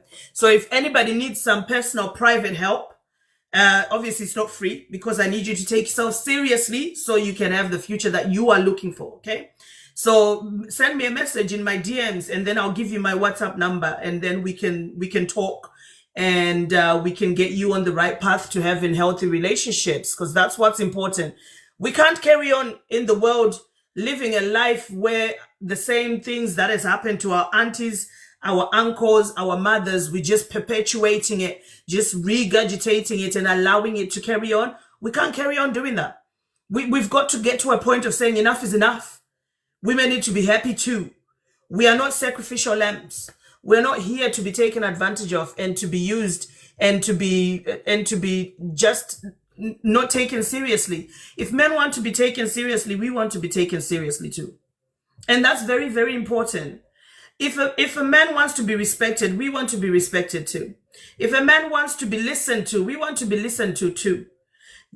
For me, it makes absolute no sense that as a grown adult, you grow up and then you subjugate yourself to another adult and say they know all the answers to your life. When, first of all, they are not the same gender as you. Secondly, they weren't brought up the way that you were brought up. Thirdly, they don't live inside your brain in order to be able, thank you, Drizzy, in order to be able to give you the right advice that goes with what makes you happy. As an individual, you've got to understand yourself and know yourself. What makes me happy? What makes me tick? And when I'm dealing with other people, I've got to make sure that my priority is that I'm number one, and then other people come first. Because when I put other people first, they're going to take me for granted. They're going to look at me and they're going to treat me like I'm nobody. They're going to walk all over me like I'm a doormat because they're putting themselves as number one.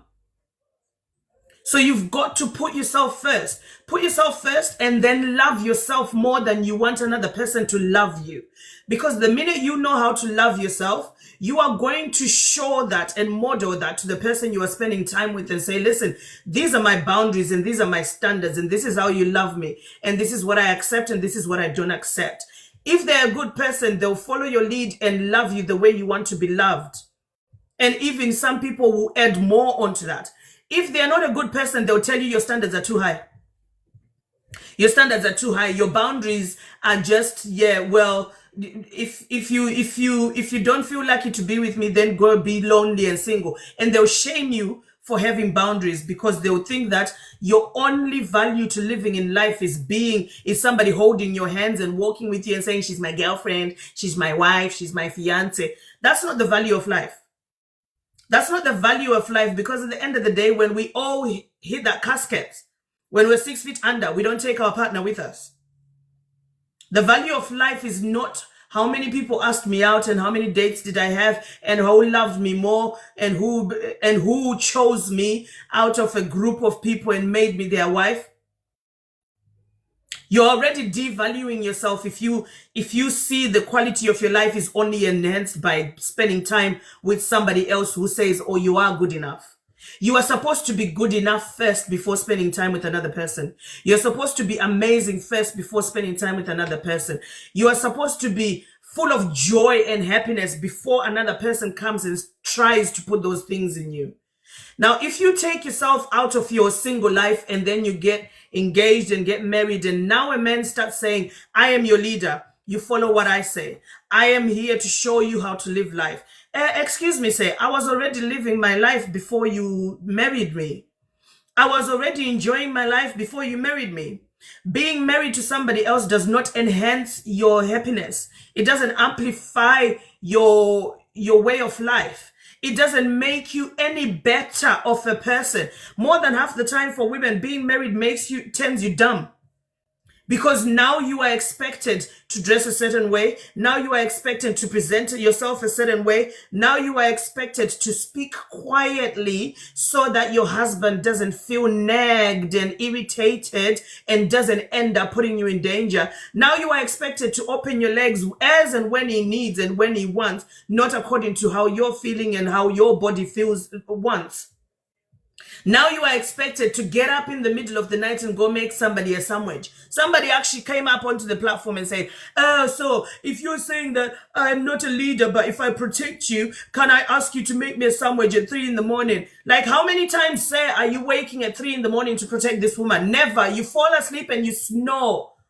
You fall asleep and you snore like Iran and USA could have a war right above our house. You would never wake up and protect this woman because you're too comfortable. Protection from what? Us ladies have been indoctrinated by patriarchy. We've been brainwashed to think that our position, our only value in life is if somebody wants to marry us, is if somebody chooses us, is if somebody turns around and say, oh, you're so pretty, you're so pretty. You see, like the manipulative men, when they come up onto the platform, what do they say? Oh, host, I like your voice. I like your lips. Host, you're so pretty. You're not getting into my brain like that. I don't take to compliments anyway. So you're not going to get past me and try and make me feel like, oh, they like me because I'm pretty. No. I don't open my live stream for a beauty contest.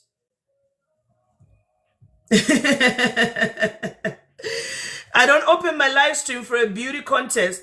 Nicola says, not all men perpetrate, but all men blame women instinctively. Absolutely. What you describe as an abusive relationship, it is. And how many of those abusive relationships exist in our society where femicide exists, where we have one woman every 4 minutes is getting unalived by her male companion? The ratio of abusive relationships is higher than healthy relationships. See, good evening. How are you? Hey, I'm finding yourself. I'm very well, thank you. How was your weekend? Went pretty well, and yours? Very, very well, thank you. I like the comment you just put. Unsolicited compliments are creepy. They're well creepy. From a stranger, like, really, I don't want to know what you think about my looks. I'm not here for a beauty contest. I'm here for the topic. Let's stick to it. My weekend would have been better if Arsenal actually won the League Cup, but it is what it is. It is what it is. I still think we're on line to at least win the Premiership, if not the Champions League. But anyways, I was just waiting until it was a nice quiet part in the live. That guy who you had up earlier wanted to debate me. I've dealt with him before. I mean, he's always just saying the same cod swap, same rubbish, and I was just like, I was just about to have dinner, so that's why I couldn't join. But I mean, he just proves it. I mean, every single one of these guys just prove how much better each and every one of us men need to be. Mm-hmm. And I'm just so disgusted at this point that no matter how much I try to get through to them, how much you give us facts, we deflect them. And it's just no accountability for what we say, what we do, etc. And I mean, it's just disgusting. And to see that the latest generation prior to Alpha, because I don't think Alpha could be quantified, Generation Z, with how misogynistic they are, like even more misogynistic than baby boomers, it's scary. It is literally scary to see how they view women. And I blame social media. I really blame how easy it is to spread hurtful, harmful, disgusting rhetoric with people like Andrew T. I'm not going to say his last name. We all know who we're talking about. Ben Shapiro, Nick Flynn, just go through the red pill manosphere. And it's just disgusting. Yeah, I believe in freedom of speech, but to a point. And people like those four men, as well as many others, should not even be platformed anywhere. So the owners of social media platforms should silence these people, because they are actually spreading hate, because the way they speak about women, it's so derogatory that you would think they were not born from a womb. It's crazy. Absolutely crazy. And they like to come up onto my platform. Yeah, Nicola, they like to come up onto my platform and say, I hate men. I don't. I'm empowering women to choose healthier men, to look at what they value most first before saying, I need to be married by this age. I need to be with a husband. I need to treat my husband this way. What are you valuing? What are you putting first before the ability to just be alive and have a good life? Why are you putting somebody's son first before you? Why are you treating somebody who doesn't treat you first? Ladies, let's be honest. How many of us have been in a relationship and never had a complaint? Especially when it comes to neglect, being ignored, being treated badly, being verbal abuse from our partner. And we excuse verbal abuse a lot, way too much. How many times have we been in a relationship with a man who is an average woman in terms of emotional intelligence and valuing life and valuing the person that they're with and loving you just as much as you love them? How many times? Yeah, those are the men who are danger. Absolutely. I hear it every single day with my friends. The minute we sat down, we're like, oh, you will never believe what he did. Oh, tell me. And then we're talking about it, but we end up laughing about it because that's our therapy, right? but we're still making excuses for bad behaviors and people that we should really just block, delete, and move on from. We're still making excuses because if somebody's capable of giving you verbal abuse, it can move into all sorts of other types of abuse. But we make excuses. We do. And it's not healthy. And so the whole point of this platform is to get women to think healthy, have a healthy mindset, put yourself first, and understand that being with a man doesn't amplify your humanity. It actually degenerates you in terms of the way you think and the way you behave. Unless you're with a good man. A good man would make you amplify who you are as your character, and they would look to you to do the same to them, and they will hold hands with you and have a good life with you without the competition, without the power struggle, without the power dynamic and trying to compare who's better, who's making more money and all of this. No, they'll be so happy for you and they'll celebrate your wins.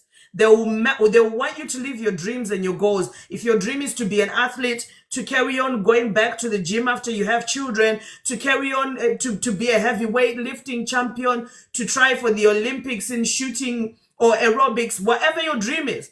If it's to become a musician or to become an actor, to do improv, they will turn around and say, oh, that's really nice, honey. What can I do to support you so that you can go and live your dream and do what you're supposed to do? How can I help you? A healthy man would look at you as a human being and say, listen, whatever you want to achieve, great. Go and achieve it and let me know how I can be a part of that achievement so that you do it. How many times have we seen people, women, mothers running the Olympics? Not the Olympics, the marathons all over the world. They'll be running in a marathon and their husband will come with the 2 kids like, oh, mommy's about to finish, go and hug her. Disturbing mommy's success, disturbing mommy's concentration and focus right now, which is running against adults. You're sending a child right into the center of big legs running as fast as they are to compete, to win, to get to the finish line. That's what a bad husband will do. A bad husband will not want you to flourish and to be the best version of yourself. A bad husband will take away your shine. And they will say, oh, I was just trying to support you. I was just trying to be supportive. No, you weren't. No, you weren't. You wanted to be that moment for me to trip over and to forget what I'm doing. If you were really supportive, you wait at the end of the finish line. When I'm done and I've finished celebrating with the people I've been with, then it's your turn to hold my hand and the kids to hug me. Why are you letting the kids trying to hug me in the middle of the run? There was another guy I saw, married, 2 kids. He comes to the marathon. One of the children is not dressed properly. And he's shouting into the running group and into his wife, where is Melissa's blah, blah, blah? Which drawer is it? I'm like, for fuck's sake. Are these children? And us women who turn around and say, my husband is a leader. A leader of what? Can't even dress your own kid. Gemini says, my dad supported my mom to go back to college and watched me and my siblings so she could do it. Absolutely. A good man would do that. A good man would absolutely do that. Because when your wife wins, when your wife is the best version of herself, guess what she's going to give you? She's going to give you the time and the day. She's going to give you smiles. She's going to love you. She's going to respect you. She's going to she won't have complaints about you that are stupid. She's just going to do the same for you and even 10 times more. It's crazy. They said, wait until you hear both sides of the story, though. It's like, it's news for the men. Honestly, it's not news. We live these things every single day. We live these things every single day. So let's have a full panel. Anybody who wants to come up so we can switch off at 12 midnight. Anybody who wants to come up, you're more than welcome to request, and then we can have a full panel. I can see the trolls most of them have left, which is great. Because the amount of vitriol that comes out of them, they're so quick with this typing, right? They just go for it. They're like, I got something to say. I want to attack you with my words. They're like robots. Dreams, good evening. How are you, honey? Good evening. I'm good. How are you? I'm very good, thank you.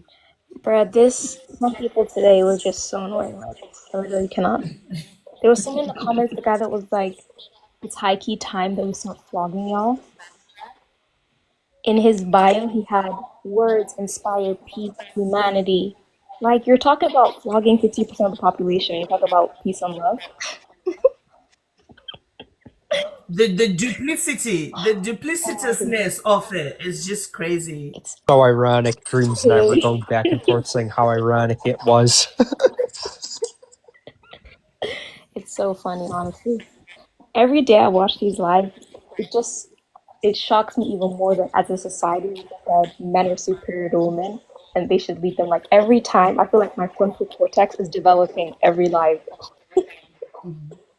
It just makes you wake up and realize what we're dealing with, right? Yes, Because when I was younger, I wish I had someone like me in my life when I was younger. My mom did teach me, my dad did, but I wish I had someone like me who yes, told me not to tolerate nonsense. Because there are some nonsensical things that I've tolerated that I wish I didn't. yeah, yeah. Literally, women like yourself.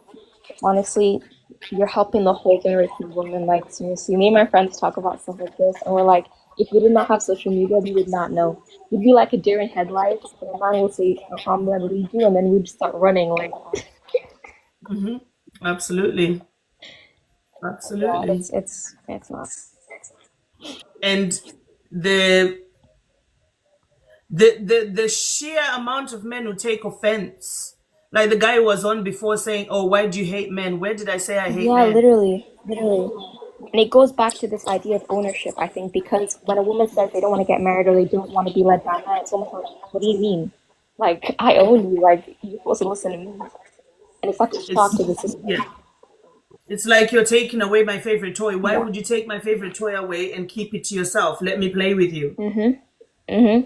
That's that's another level of objectification. This is why it's safer to be single than in a relationship, because if you are viewed as somebody's plaything, somebody's property, somebody's entitled to you, your body, your energy, your time, then it's not safe to be in a relationship with that kind of person. 100, It's not. 100%.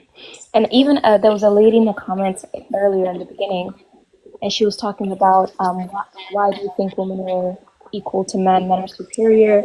And I said, why do you think that? And she said, well, go and fight a man, like if you can, or something like that. Again, resorting to violence.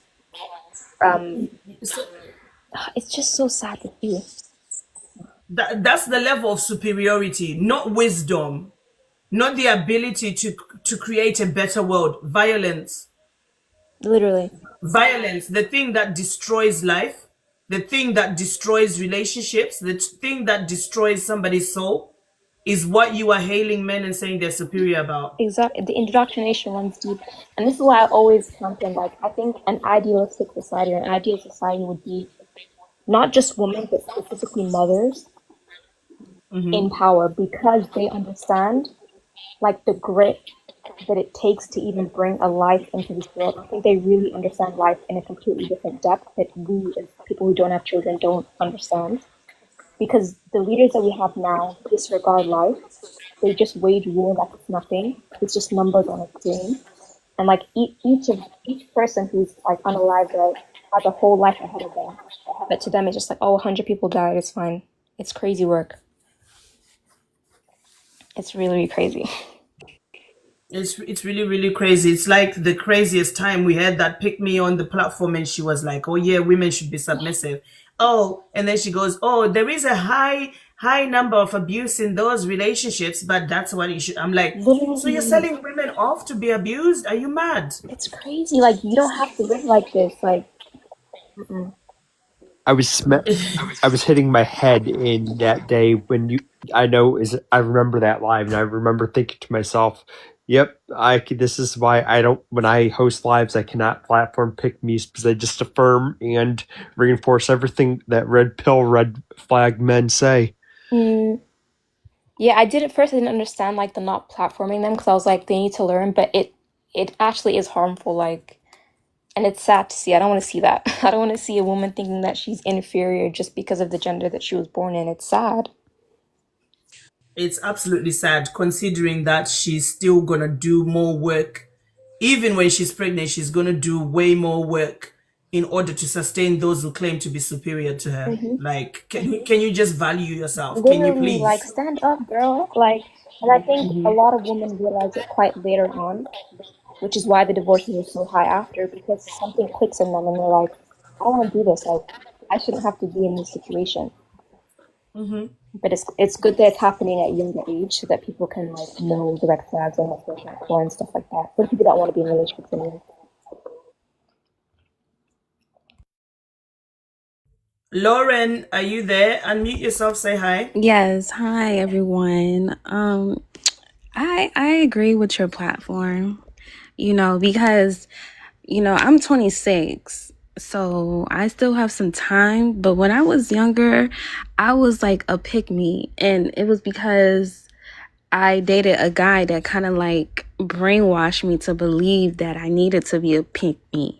You know what I mean? Like, no man would ever love me if I don't have a kid before 25. No man would marry me, and all that stuff. And I'm just like, okay, maybe he's a guy. Let me take his, So I just started like being submissive for the bare minimum. And that did not do me any justice. You know what I mean? Like, it just brought me more headaches, more fights, more arguments, and all that stuff. And I just felt so lost until one day I said, you know what? That's not a priority anymore. I'm focused on my education and just building my life and seeing the world for what it is as a single woman. But the hate for men is crazy.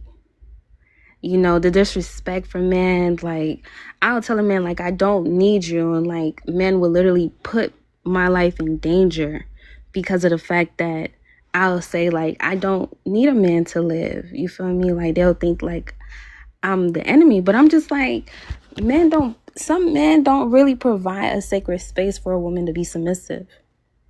It's all a show in the beginning. And then after that, like, couple months after, that's when they show their true colors. So I just, for all the young girls below 26, get your degrees. You feel me? Like, don't submit to a man. You feel me? Because at the end of the day, like, they all have their own reality that they want to live in. It just, some of them can't afford to live in it. So they want you to be like their placeholders to a certain extent until they're able to reach whatever they, fantasize. Because they have so much access to everything, like OnlyFans and, corn, social media, all these fantasies that they know they would never even cross paths with in reality. But when they actually have a woman that's sent from God, that has morals, that's, here, they abuse them, mistreat them, and like, and I feel like God has his hands on me, because every time I thought about pregnancy, God just wakes me up like, yeah, no, not this one. So, I mean, I agree with your platform. You know what I mean? Like, yeah. Thank you so much. Thank you. And we've all had that time when we thought it was better to be a pick-me. Do you know what? Someone will manipulate you and brainwash you to think that in order for them to stay with you, in order for them to value you, in order for them to love you and treat you kindly, you're gonna have to do something extra to show them that they are very important to you. That is the only reason why men want submission. It's because they want women to feel like they want us to feel like we're begging them for this relationship. But the actual truth is, when us women choose to close our legs, men catch feeling. When men choose not to get married, not to sleep around, not to be with anybody, you don't hear women complaining and saying, why are the men not getting married? Why are the men choosing to be single? You don't. You don't. Because we don't chase. We don't chase men. They chase us. It bothers them when we choose to do what we want with our bodies. When they choose to do what they want with our bodies, as long as it doesn't impact me, go ahead and do it. Unless if you're going to be in a relationship with me, don't sleep around and bring me STDs and try and analyze me. I'm not for that. And they will catch literal feelings consistently. That's why they'll say, oh, the prompt is hating men. It's not. There is no hate. I'm literally just telling women to value themselves. If you want to be in a relationship with a woman, you should be choosing a woman with high values, high morals, high respect for herself, because you know you are not dealing with a mumu or somebody who needs a father and needs to be told what to do, and you're not going to struggle in your household with somebody who's ditzy and just goes, yeah, everything, yeah. It is better for you to be in a relationship with a wise woman, because life gets better. Not only does she elevate you, she will also elevate the family. Is because she won't sit back and wait for you to struggle and work for everything. She will do something about life and get her own and make sure that you all live in luxury. Honest, Nicola says, honest Q, men who disagree with prompt. Honest question, men who disagree with the prompt. What do you blame for women feeling this way? Exactly. Who do you blame? Who do you blame? They'll blame feminism. Nay says, yeah, go on. Or I was gonna say they'll blame feminism. Yeah. That's why my little one-liner was no to patriarchy, yes to feminism, because patriarchy is created to subjugate every single person who is involved in patriarchy. Every single person suffers. Every single person suffers when in patriarchy. In feminism, every single person wins. There's a difference. It's a massive difference. Exactly. They blame the devil. Not just that. I've said this before, and I'll say it again. My mere existence as a man oppresses you. My mere existence does, because I benefit from patriarchy. I mean, more than anybody. I'm a cishet YT guy. I have the most privilege, and because of that, I'll never fully deconstruct, no matter what I do. Absolutely. But because we're all still learning. Sorry. Yeah. Oh yeah, I was just gonna say, but see, you taking steps to actively deconstruct as much as you possibly, because you can't control the whole of society, right? So you taking steps to actively deconstruct, it's not gonna oppress us because you can be with us. You can like stand the fight with us. You know what I mean?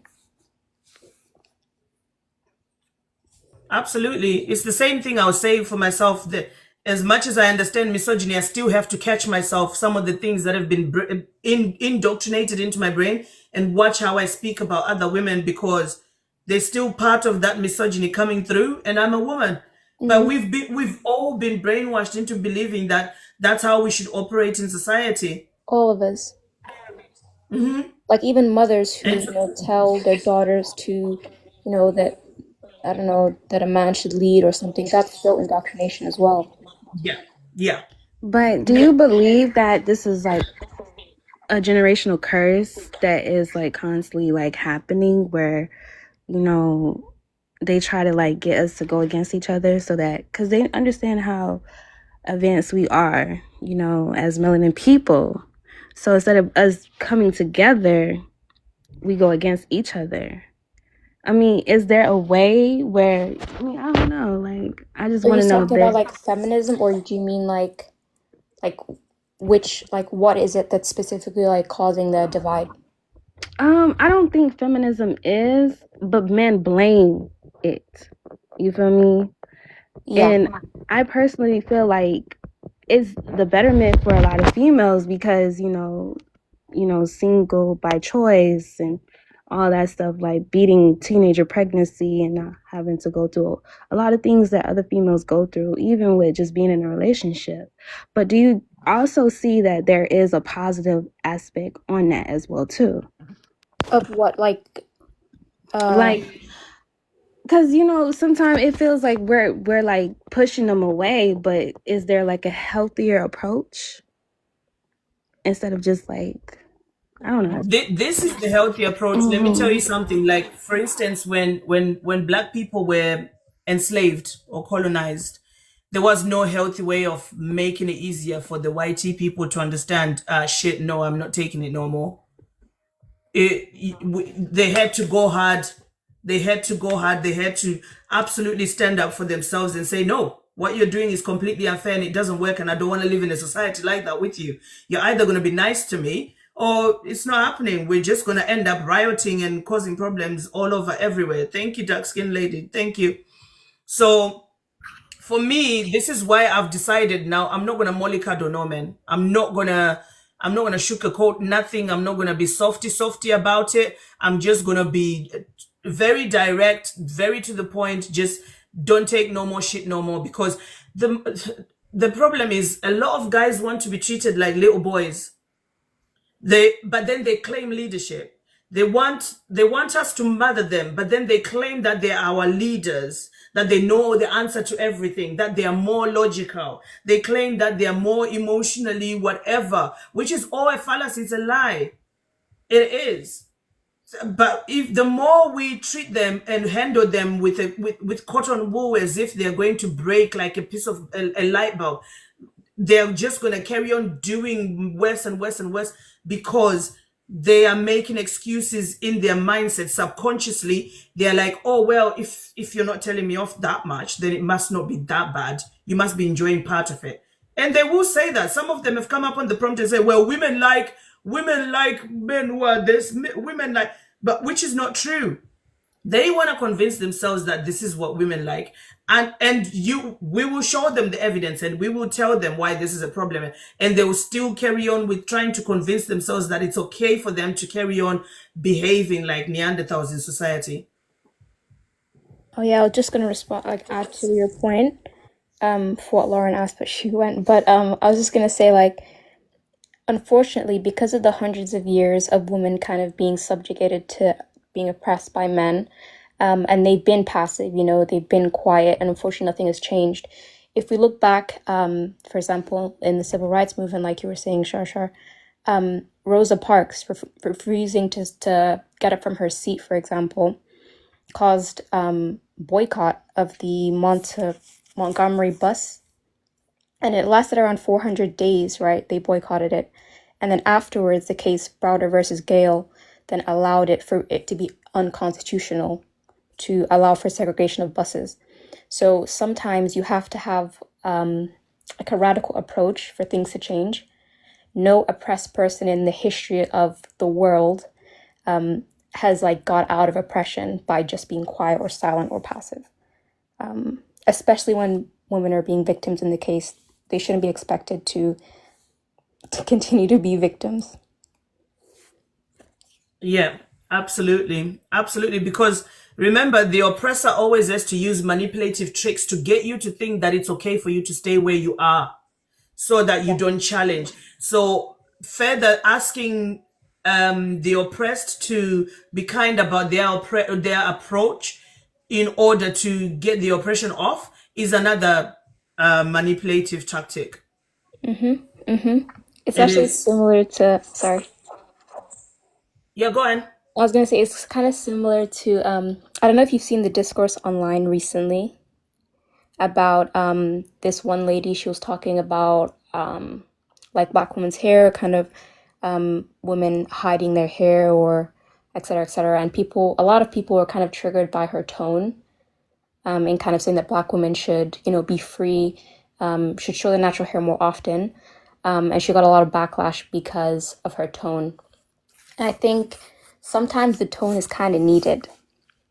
I might get backlash for this. I don't know if people are going to agree with me, but I think tone sometimes needs to be direct for change to occur. Yeah, so that's what I was going to say about that point. Absolutely. Sometimes the tone is very, very necessary. Yeah. Because this is why I always say to the guys who come up and say, oh, but I think you should. No, I am not changing the way I address the whole thing, the way I speak, the way I present myself. I'm not going to be fake so you can be comfortable in my personal space whilst demanding that the world stays uncomfortable for women. No. If you think uncomfortability is fair to do to another person, I'm going to do it to you. So let's see how you feel. Yeah, I've seen you do that. Yeah, and then they don't like it. But half the time, I'm not even a mean person. I'm not even that mean. I mean, if I want to play games with people, then I will. But then half the time, I'm just being a strict, direct parent because they're coming up here behaving like little boys who want to be mothered. You just don't sugarcoat it, like, sometimes. Like, that's it. Yeah. And it doesn't need to be sugarcoated. Otherwise, the oppression continues. It does. It continues really badly, And this is why and we don't want. this is why I cannot keep my mouth shut. If I kept my mouth shut, silence is complicity. And it's too easy to be in the touch lines or sidelines just doing nothing. And I mean, it's utterly disgusting. And just remember this: it takes 3.5% of a population to enact change. Mr. Suffs, whatever your name is, do better. You are proving to be part of the problem. And Mr. C, I've dealt with you before. You want to come up here and get chewed out even more? Oh my God, now you're getting the second wave of red pill guys who I've dealt with. I've dealt with all of these guys at one point and another. C is the But they're only not. C on the panel. That's it. They're not brave enough to come and talk to me, though. They're scared of me. There are some who will try, and usually it's the Nigerian guys because they are pompous. They are so like they have it ingrained in them that when you speak, a woman should shut up, and it shocks them that I don't shut up. Yeah, I've seen it. Remember there was a woman earlier who was talking about where she comes from. It is counted as rude if you sit down when your man is standing. Yeah. And I'm like, this is what people want, submission. This is why people want submission. They want women to behave like slaves. Only sit down when I sit down. When you serve me food, kneel. When you talk to me, lower your voice. Like, are you dealing with an animal? It's a whole human being. It's a grown woman. How are you treating her like this? Mr. C, come up onto the panel. Let's hear what you've got to say. Let's hear your thoughts. You know, Hesse, good evening. How are you? Hello, Shasha. How are you? Very well, thank you. How have you been? I've been good. It's been a while. Yeah, I know. This man is still It has. misbehaving. Oh, they're getting worse and worse by the Oh day. my god. I'm like, okay. I'm going to address the prompt. Okay. Husbands are not leaders. Yes, they're not. 100%. Like if you want a proper household, you can't have one leader. Come closer to the mic. I can't hear you properly. Are you on your headphones? No, actually. Okay, wait, hold on. Can you hear me better now? Okay. Can you hear me better? Slightly. I don't know what's happening. Is it better? It sounds a bit muffled. Is there something like? Is it on the bed or something? Oh, maybe the charger. Is it better now? Yeah, slightly better, yeah. Okay. So I'm going to address the prompt. Are husbands leaders? No, because a proper household will not have one leader at all times. It's an exchange of power at all times. And then submitting to a man is a humiliation, right, Rachel? It is in some instances because men tend to use submission as a tool to oppress women. Despite being whoever you are, they just want you to be underneath them, or to pretend like they are in leadership roles, which is crazy for me. Marriage is not the number one goal for women. Of course, it is. It isn't. If it was, like, survival is the number one goal for women because most women in marriages end up being pupiled or abused. If you see the murder rate in women, it's because of their partners. So is it really a goal? It's not. Women just want to have a good life, a good career, and if I choose to marry you, it's because I want a good life with a partner that's good for me. Men over 30 should date only women over 28. And that one I don't know because like women over 30, then will it be the same for women over 30? Because it goes both ways for me. Don't sleep with men, unemotionally available men. Please don't. Do not. Just let them stuff. It's okay. Single mothers are heroes. Definitely they are. And women are safer alone. Definitely we are. Like we have like no matter what country you go into, the statistics of women getting unalived is being unalived by their partners or by men. So I don't know how. It's not like I hate men or I'm something against men, but men need to do better. That's it.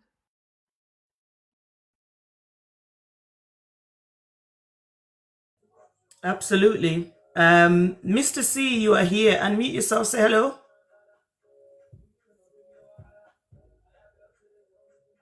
Mr. C. Someone else is in the comments says, I don't actually like the way you guys are generalizing this. Do you want a nappy?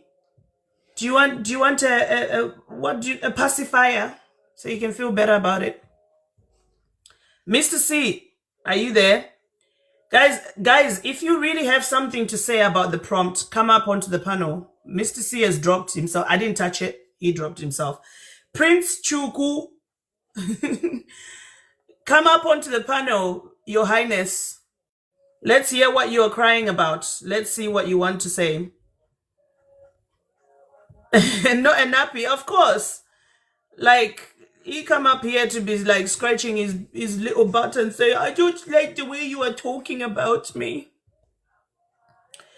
Zayn says, see, once a man shows less danger, others, some perverted men will try to twist it. Absolutely. Absolutely.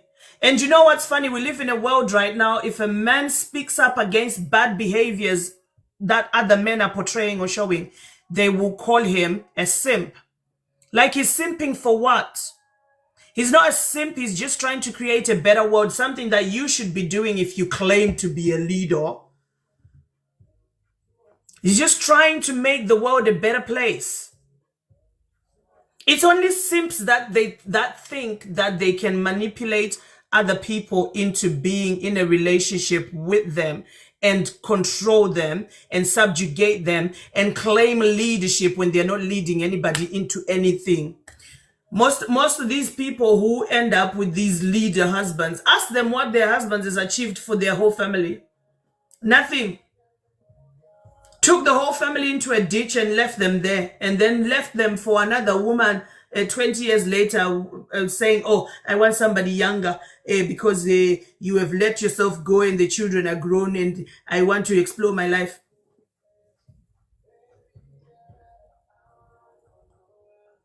The guy calling the other guy that is thinking he found his new boyfriend. And BD1 doesn't even have two sentences to put together to formulate a whole sentence that means anything, just insults. That's it. Prince, are you there? Good evening. For some reason, it's showing me. Okay, there he is. Prince, how are you? Good morning, everyone. Good morning. Honestly, I just joined this program anyway because I've been busy all this while. I just came online and I saw this right of the husbands are not leaders. Submitting to a man is a humiliation. Please, if I may ask, is it all men or some men? That's my major problem here. I don't know because I have come in contact with some men that their wives are even treating them like slaves. It's a All these general things are vice versa. topic. Prince, it's a general topic, which means at least more than 50% of the population is going through what I'm talking about. So it's general. Nobody said all. I don't know why you guys like to come up here and say, oh, it's not everybody. It's not everybody. Like, listen, fuck it. Generalization happens. That's why the word exists.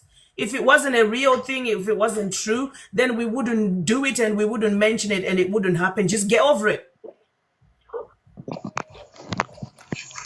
It's all right.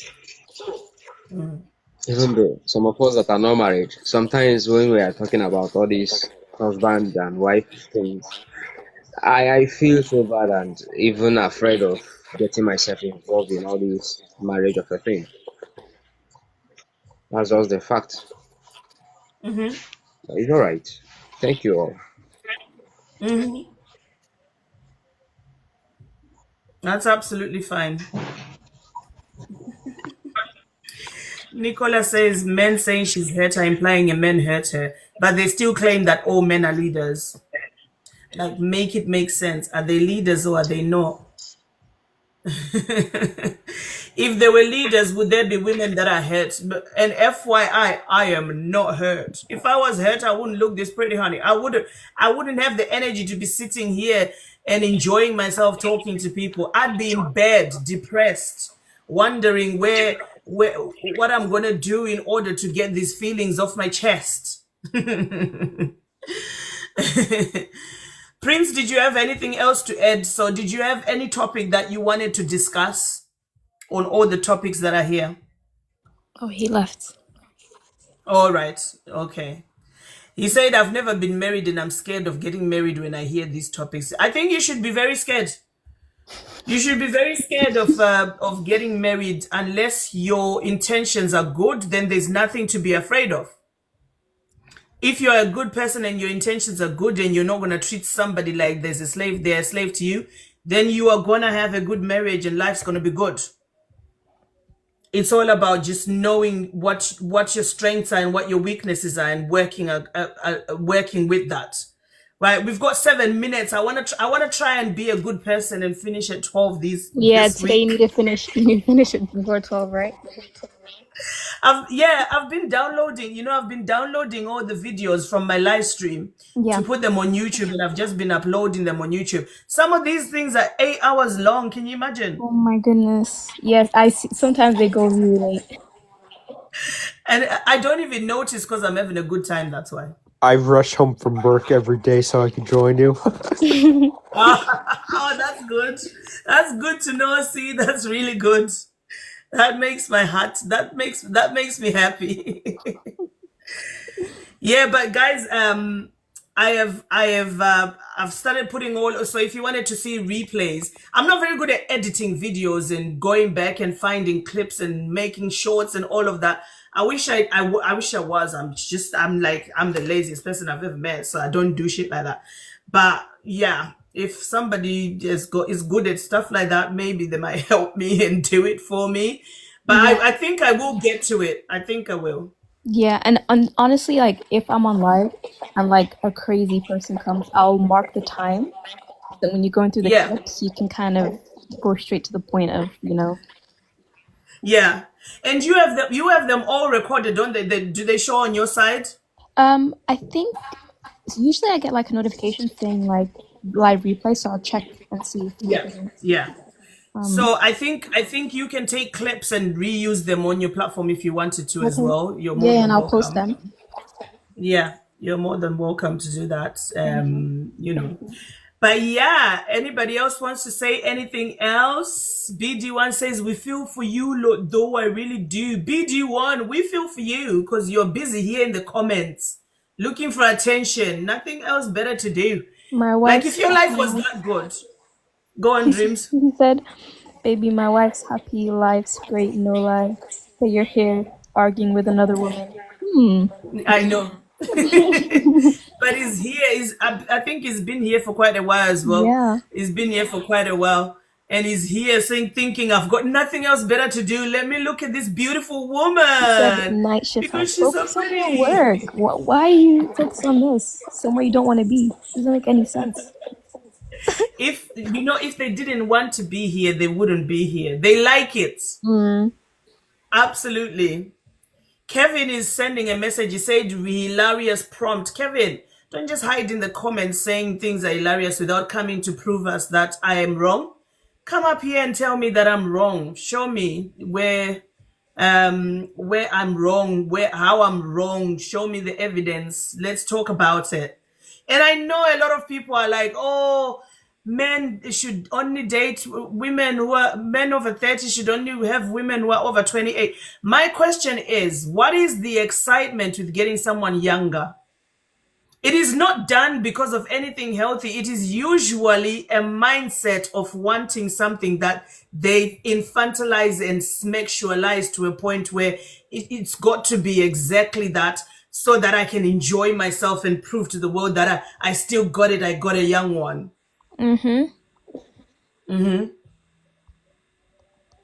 Sorry, I'm just responding to... Apparently, let's see. Somebody said something in the comments. As long as he doesn't run off. No, Thanks. That was a waste of my time arguing. Yet you're here. Yeah, if exactly, Zane. If the legal age or like adult age wasn't 18, girl, Yeah. kids would not be off limits for. Yeah. They The would.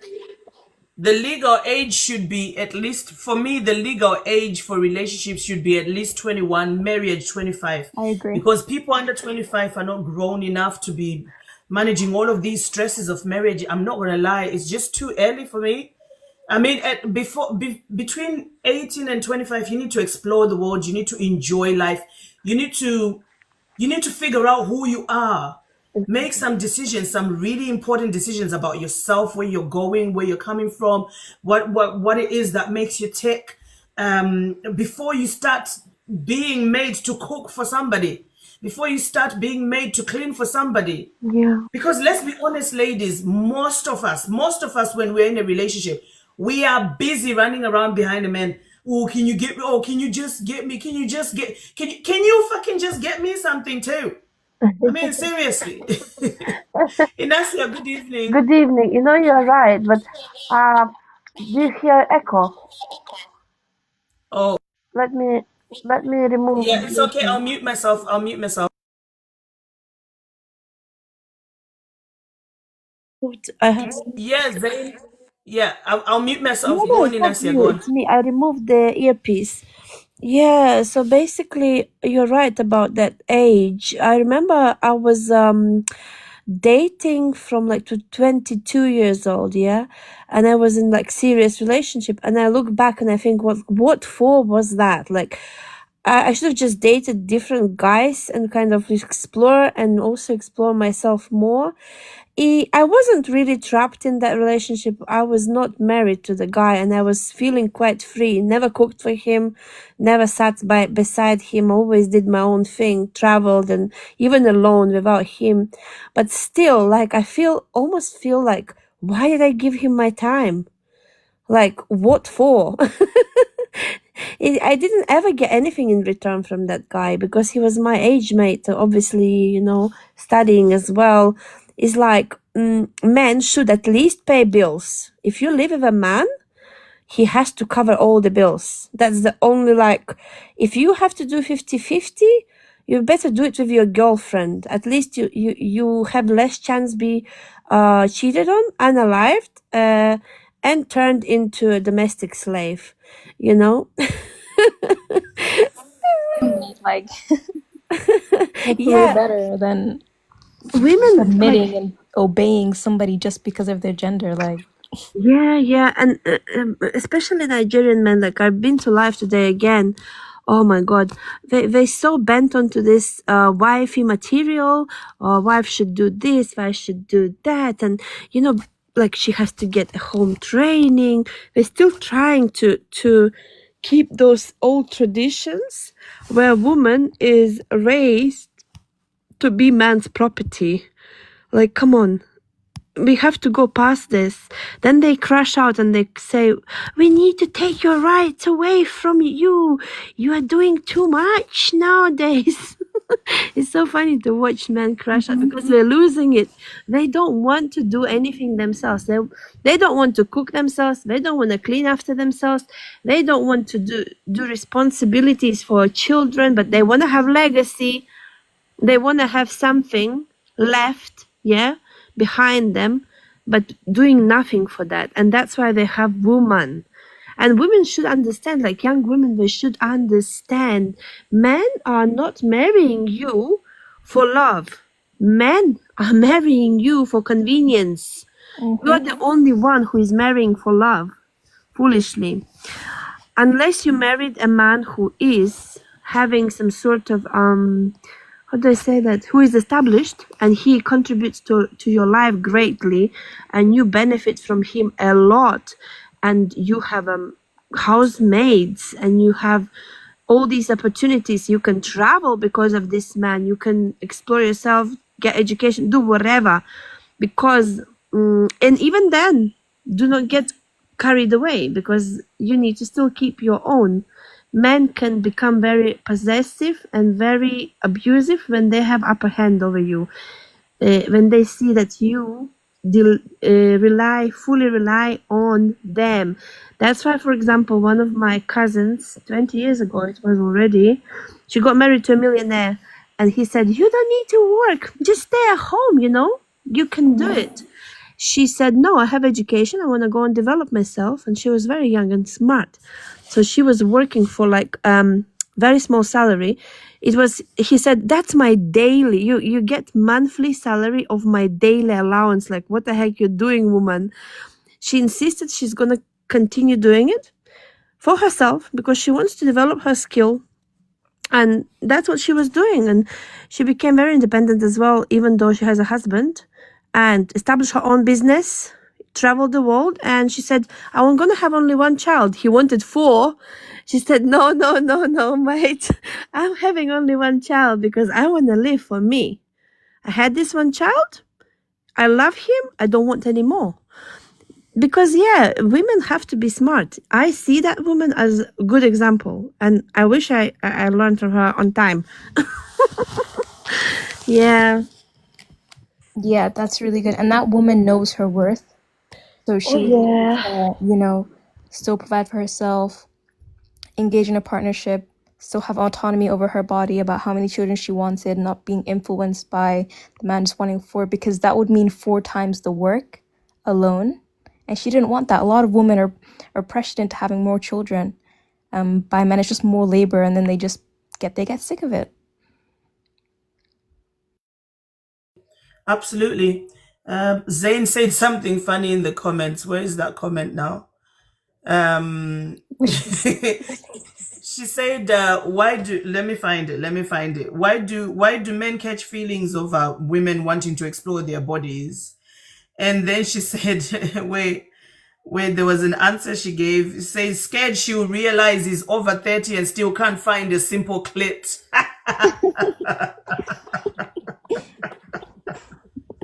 And this is the absolute truth.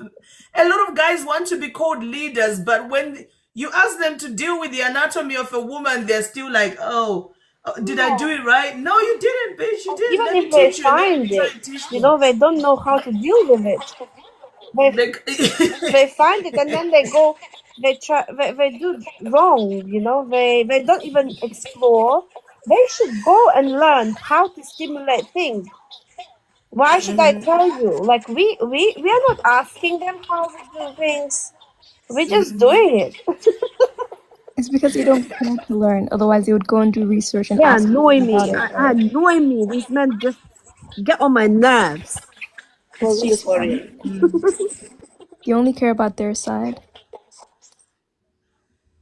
Yeah, and FGM has been used to, to women to basically oppress them and limit their sexuality.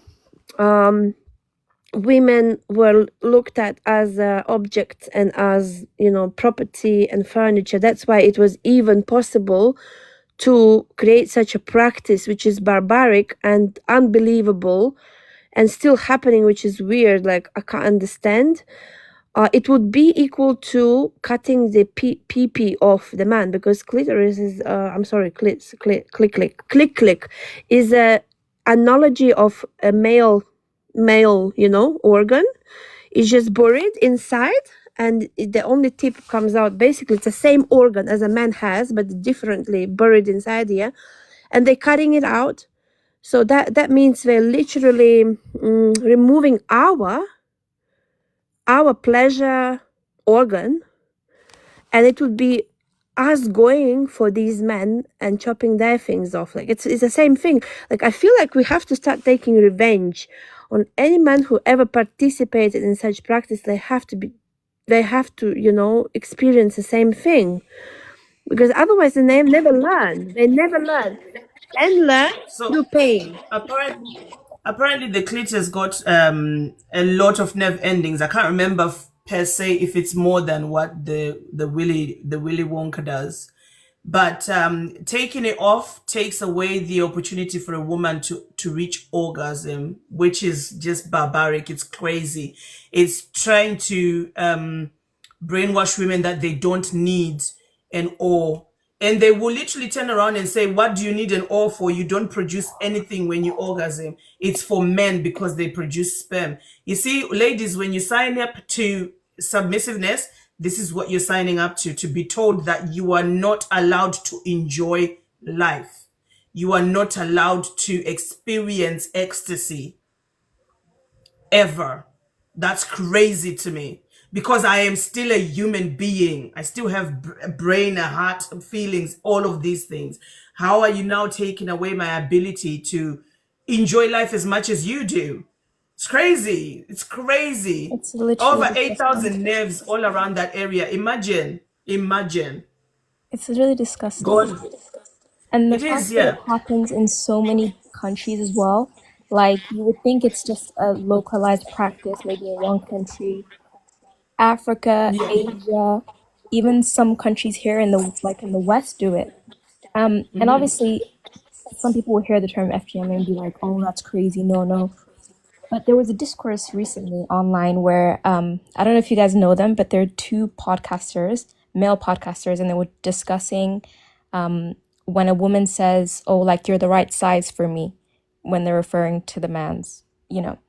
And he was like, "What do you mean?" Like, and basically what they were insinuating is that it's supposed to hurt for the woman, and like basically saying that if it doesn't hurt, they've not done the right job, or like essentially saying that women should kind of experience some sort of pain when it comes to like smacks.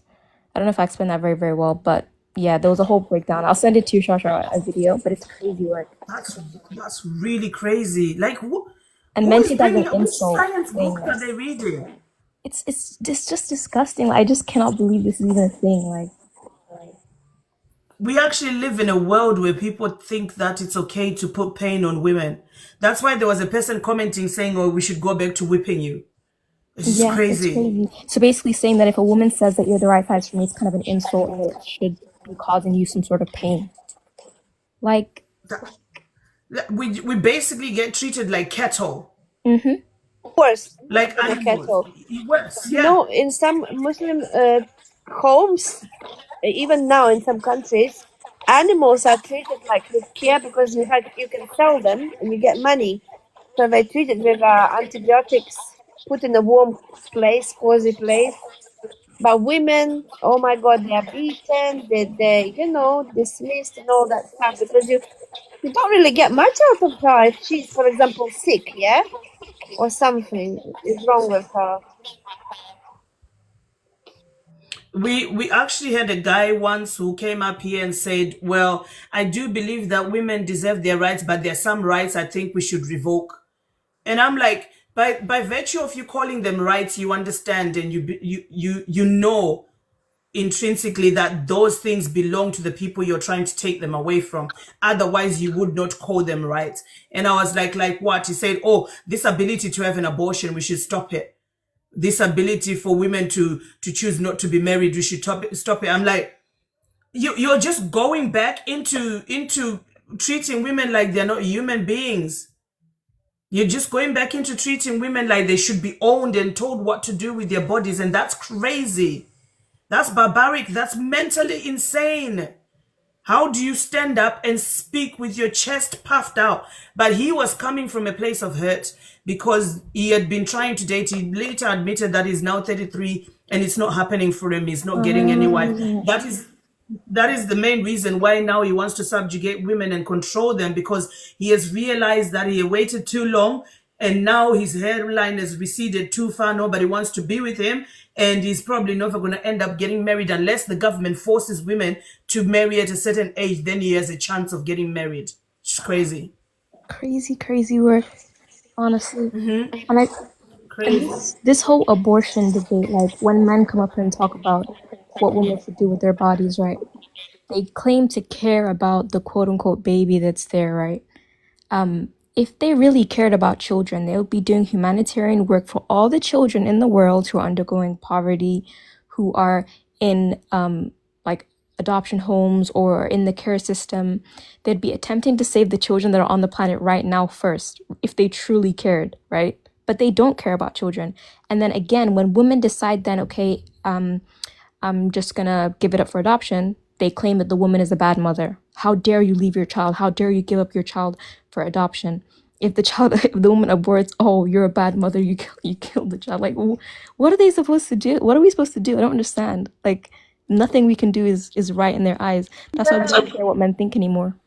If you do, you're bad. If you don't, you're bad as well. Let's say I have a child from a man, who didn't have intention of having a relationship with me, and I decided to keep a child. I'll be called single mother, baby mama, out of wedlock, shamed, for whatever. Oh yeah, they shame if you keep it as well. Yep. For his actions, because he failed to use protection or removed it or whatever he done.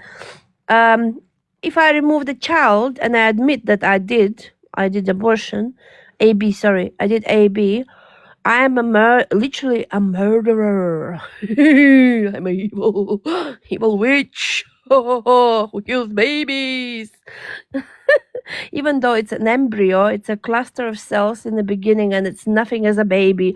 To grow a baby, I need to put a lot of work in it. My body has to, sometimes baby is rejected anyway because of the, it's not matching with the mother's something, DNA, whatever it is, there is some condition where you get so many miscarriages, because not all babies will survive in the womb. No, some babies are rejected. So telling me that I am is ridiculous. And I heard a man say that, you know what, if men was the ones who to give birth, the AB would be available at any convenience store. It will be like, come in and get it with no, with no even checkups, just 24/7 service to get AB for men. And if men was to raise kids, every corporation would have a kindergarten right there in the building, so we don't need to run up and down, take kids to the nursery. Everything would be done conveniently for them so they can work, they can experience their life. Nurseries would be in the pubs. It would be so good. This world is built for men. If you look now, go outside and look. What do you see for mother and a child? For free. Do you see a lot? When you go to supermarket, can you drop your kid at crash? Somebody to help you to look after while you're doing shopping? No, you can't. If it was a man, there will be a lot more facilities and services. So when the man tells you, I built this world for you, tell him that all these things, just count all the things which we are missing for ourselves, because this world, yes, indeed, built for men by men. That's a fact, even Sorry, no, go ahead. I'm just laughing. GGV said about the wheelchairs for the swimmers. Have you guys seen that? I literally can't. I'm so sorry. I don't want to laugh, but basically, for anyone who doesn't know, they basically scientifically created wheelchairs for sperm that couldn't swim.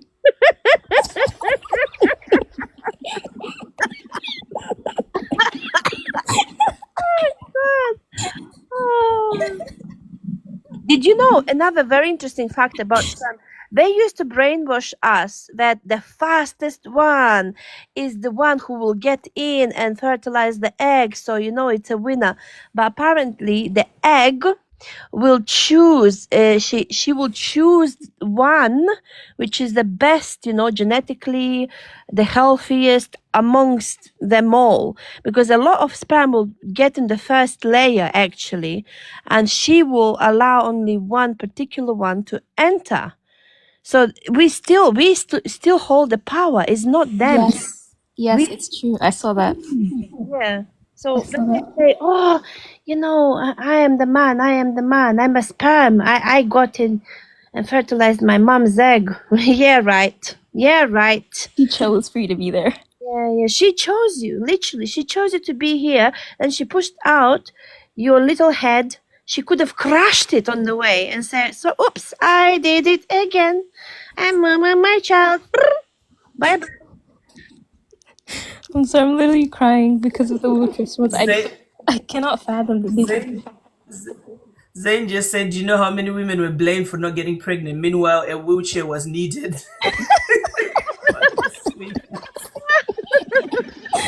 Oh, Jesus, that's funny. I feel so. Let's not laugh because those women were probably harmed. Like, Yeah, they would it's have actually, been. look at You know, Henry VIII. even the women who were harmed for giving birth to just daughters, forgetting Mm-hmm. that it's the sperm's fault for not having the Y chromosome. Exactly. I'm just gonna add one more person, and then we'll do 10 minutes, and then switch off because I want to start getting to bed a little bit earlier. Yeah. Okay. Lynette, good evening. How are you? Hi, Lynette. It's showing on my side that she's on, but on the main phone, it's showing that she's not on. A bit Yeah, I crazy. can see like a box. Oh no, she's in now.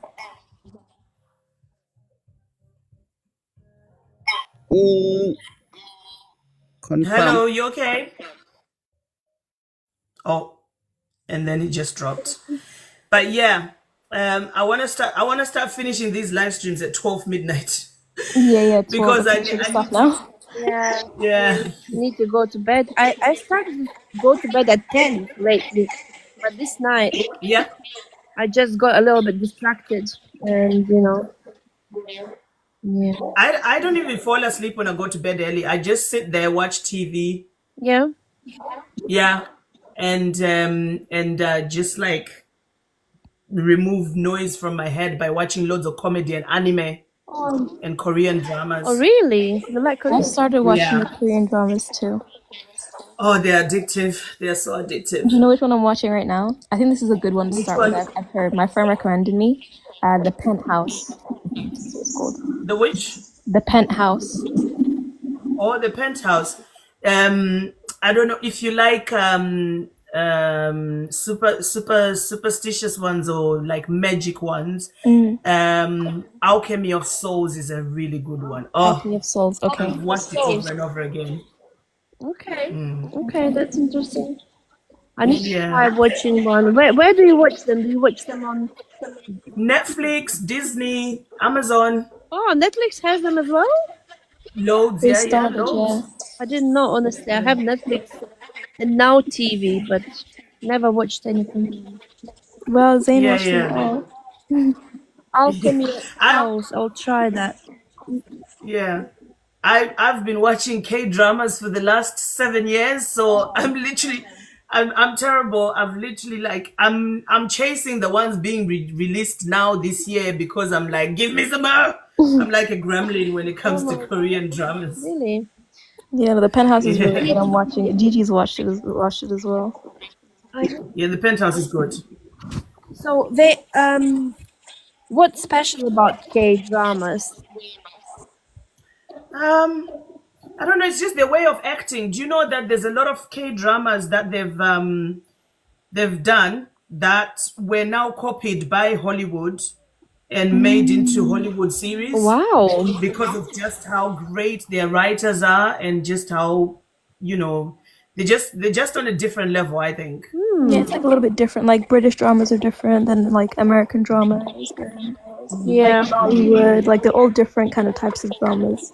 Yeah. Yeah. I watch Miss Sandy dramas sometimes. said try see drama. I would, but then like with me, if I watch a drama, I want to listen to it in its own language. So I'm actually learning Korean, and I know a lot of things, and I can watch it whilst playing Candy Crush without actually reading subtitles now. So if I start with the C drama now, I need to learn Chinese, but I'm not ready yet for that. Oh, Chosha, how did you learn Korean? Is it just like through watching stuff, or you like? So say hello in Korean.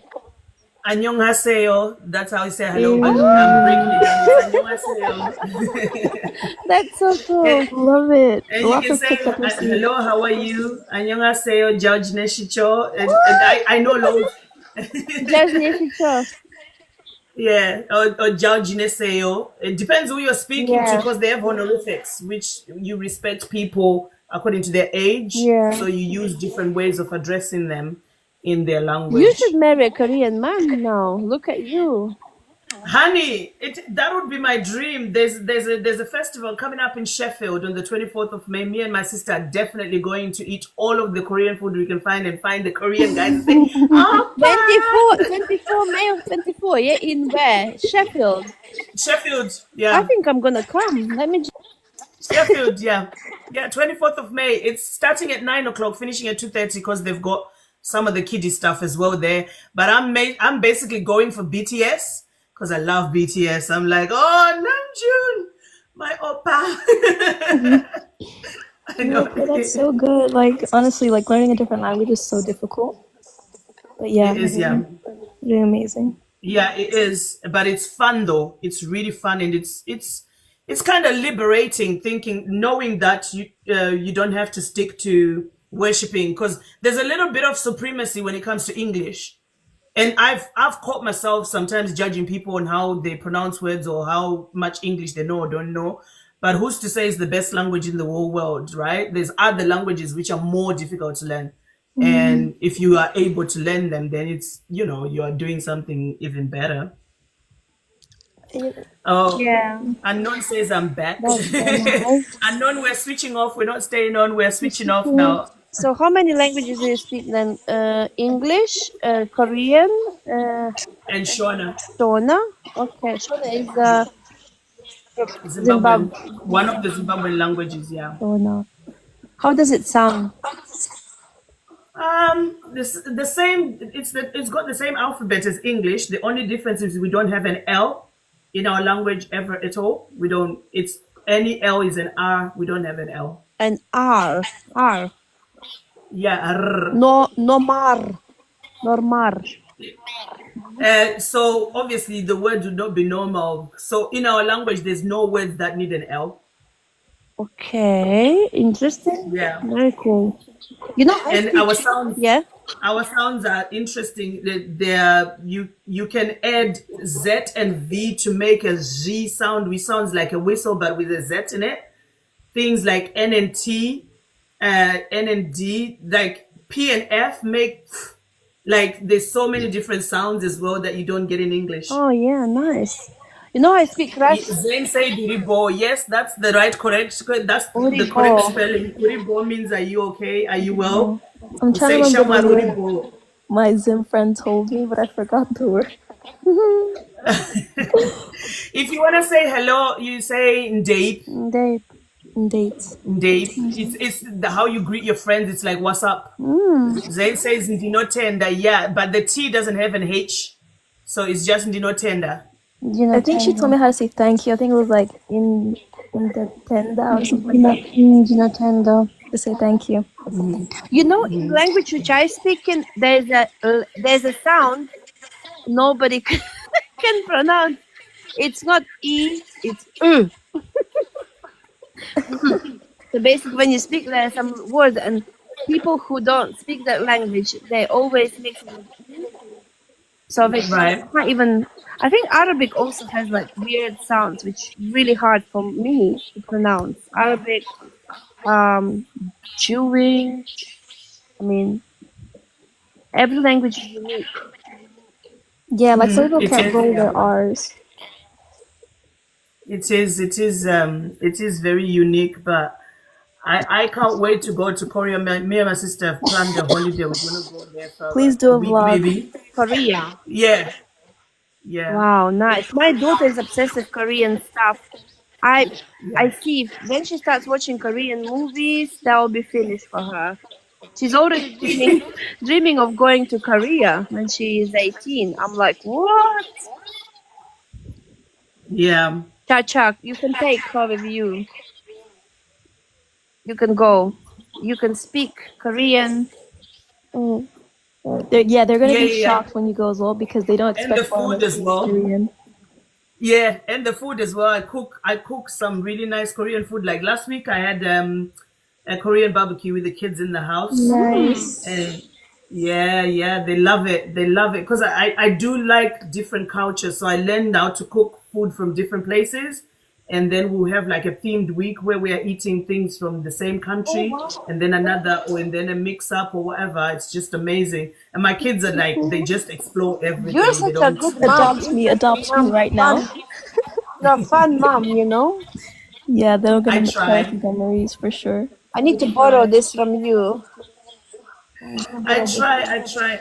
When I did the K barbecue, though, I was doing it on the floor. By the time I was done, my back was killing. I was like, why do I do these things to myself? But then, like, looking back at the pictures and all the comments and how much they ate, I was like, well, it's worth it. Oh, nice. Yeah, that's nice. That's I really think this is a nice close for Shasha. You need to go to Yeah, sleep. I need to go to sleep. But Well, thank good you, night, everybody. ladies. I'm so tired. Good night, Thank lovely. Nice you. talking to you. Bye. Bye. See you. Thank you Thanks so to you, much. Nice to Shasha. see you again, Inasia. Thank you so much, Dreams. Thank you, Thank you. C. Have a good night, everybody in the Good comments, night. and everybody who gifted and everybody who sent a comment. Thank you. I know Unknown wanted to come back up, but I'm closing, darling. Not staying up late tonight. I don't have energy. I need sleep. And the weekend, I partied Friday. Well, not really Friday night, Saturday night and Sunday morning. So I am still in recovery. Okay. Good night, everybody. Take care. Take care. I'll see you back tomorrow, same time. Hopefully 9 o'clock if my son has not got a new film. 9 o'clock till 12. Let's keep it short and sweet. Good night. Yes, I have to keep up that glow. That's why I sleep a lot. I love sleep. I love sleep. Any chance I get for a nap, even if it's 20 minutes, it's happening right now. Anyway, bye guys. Love you.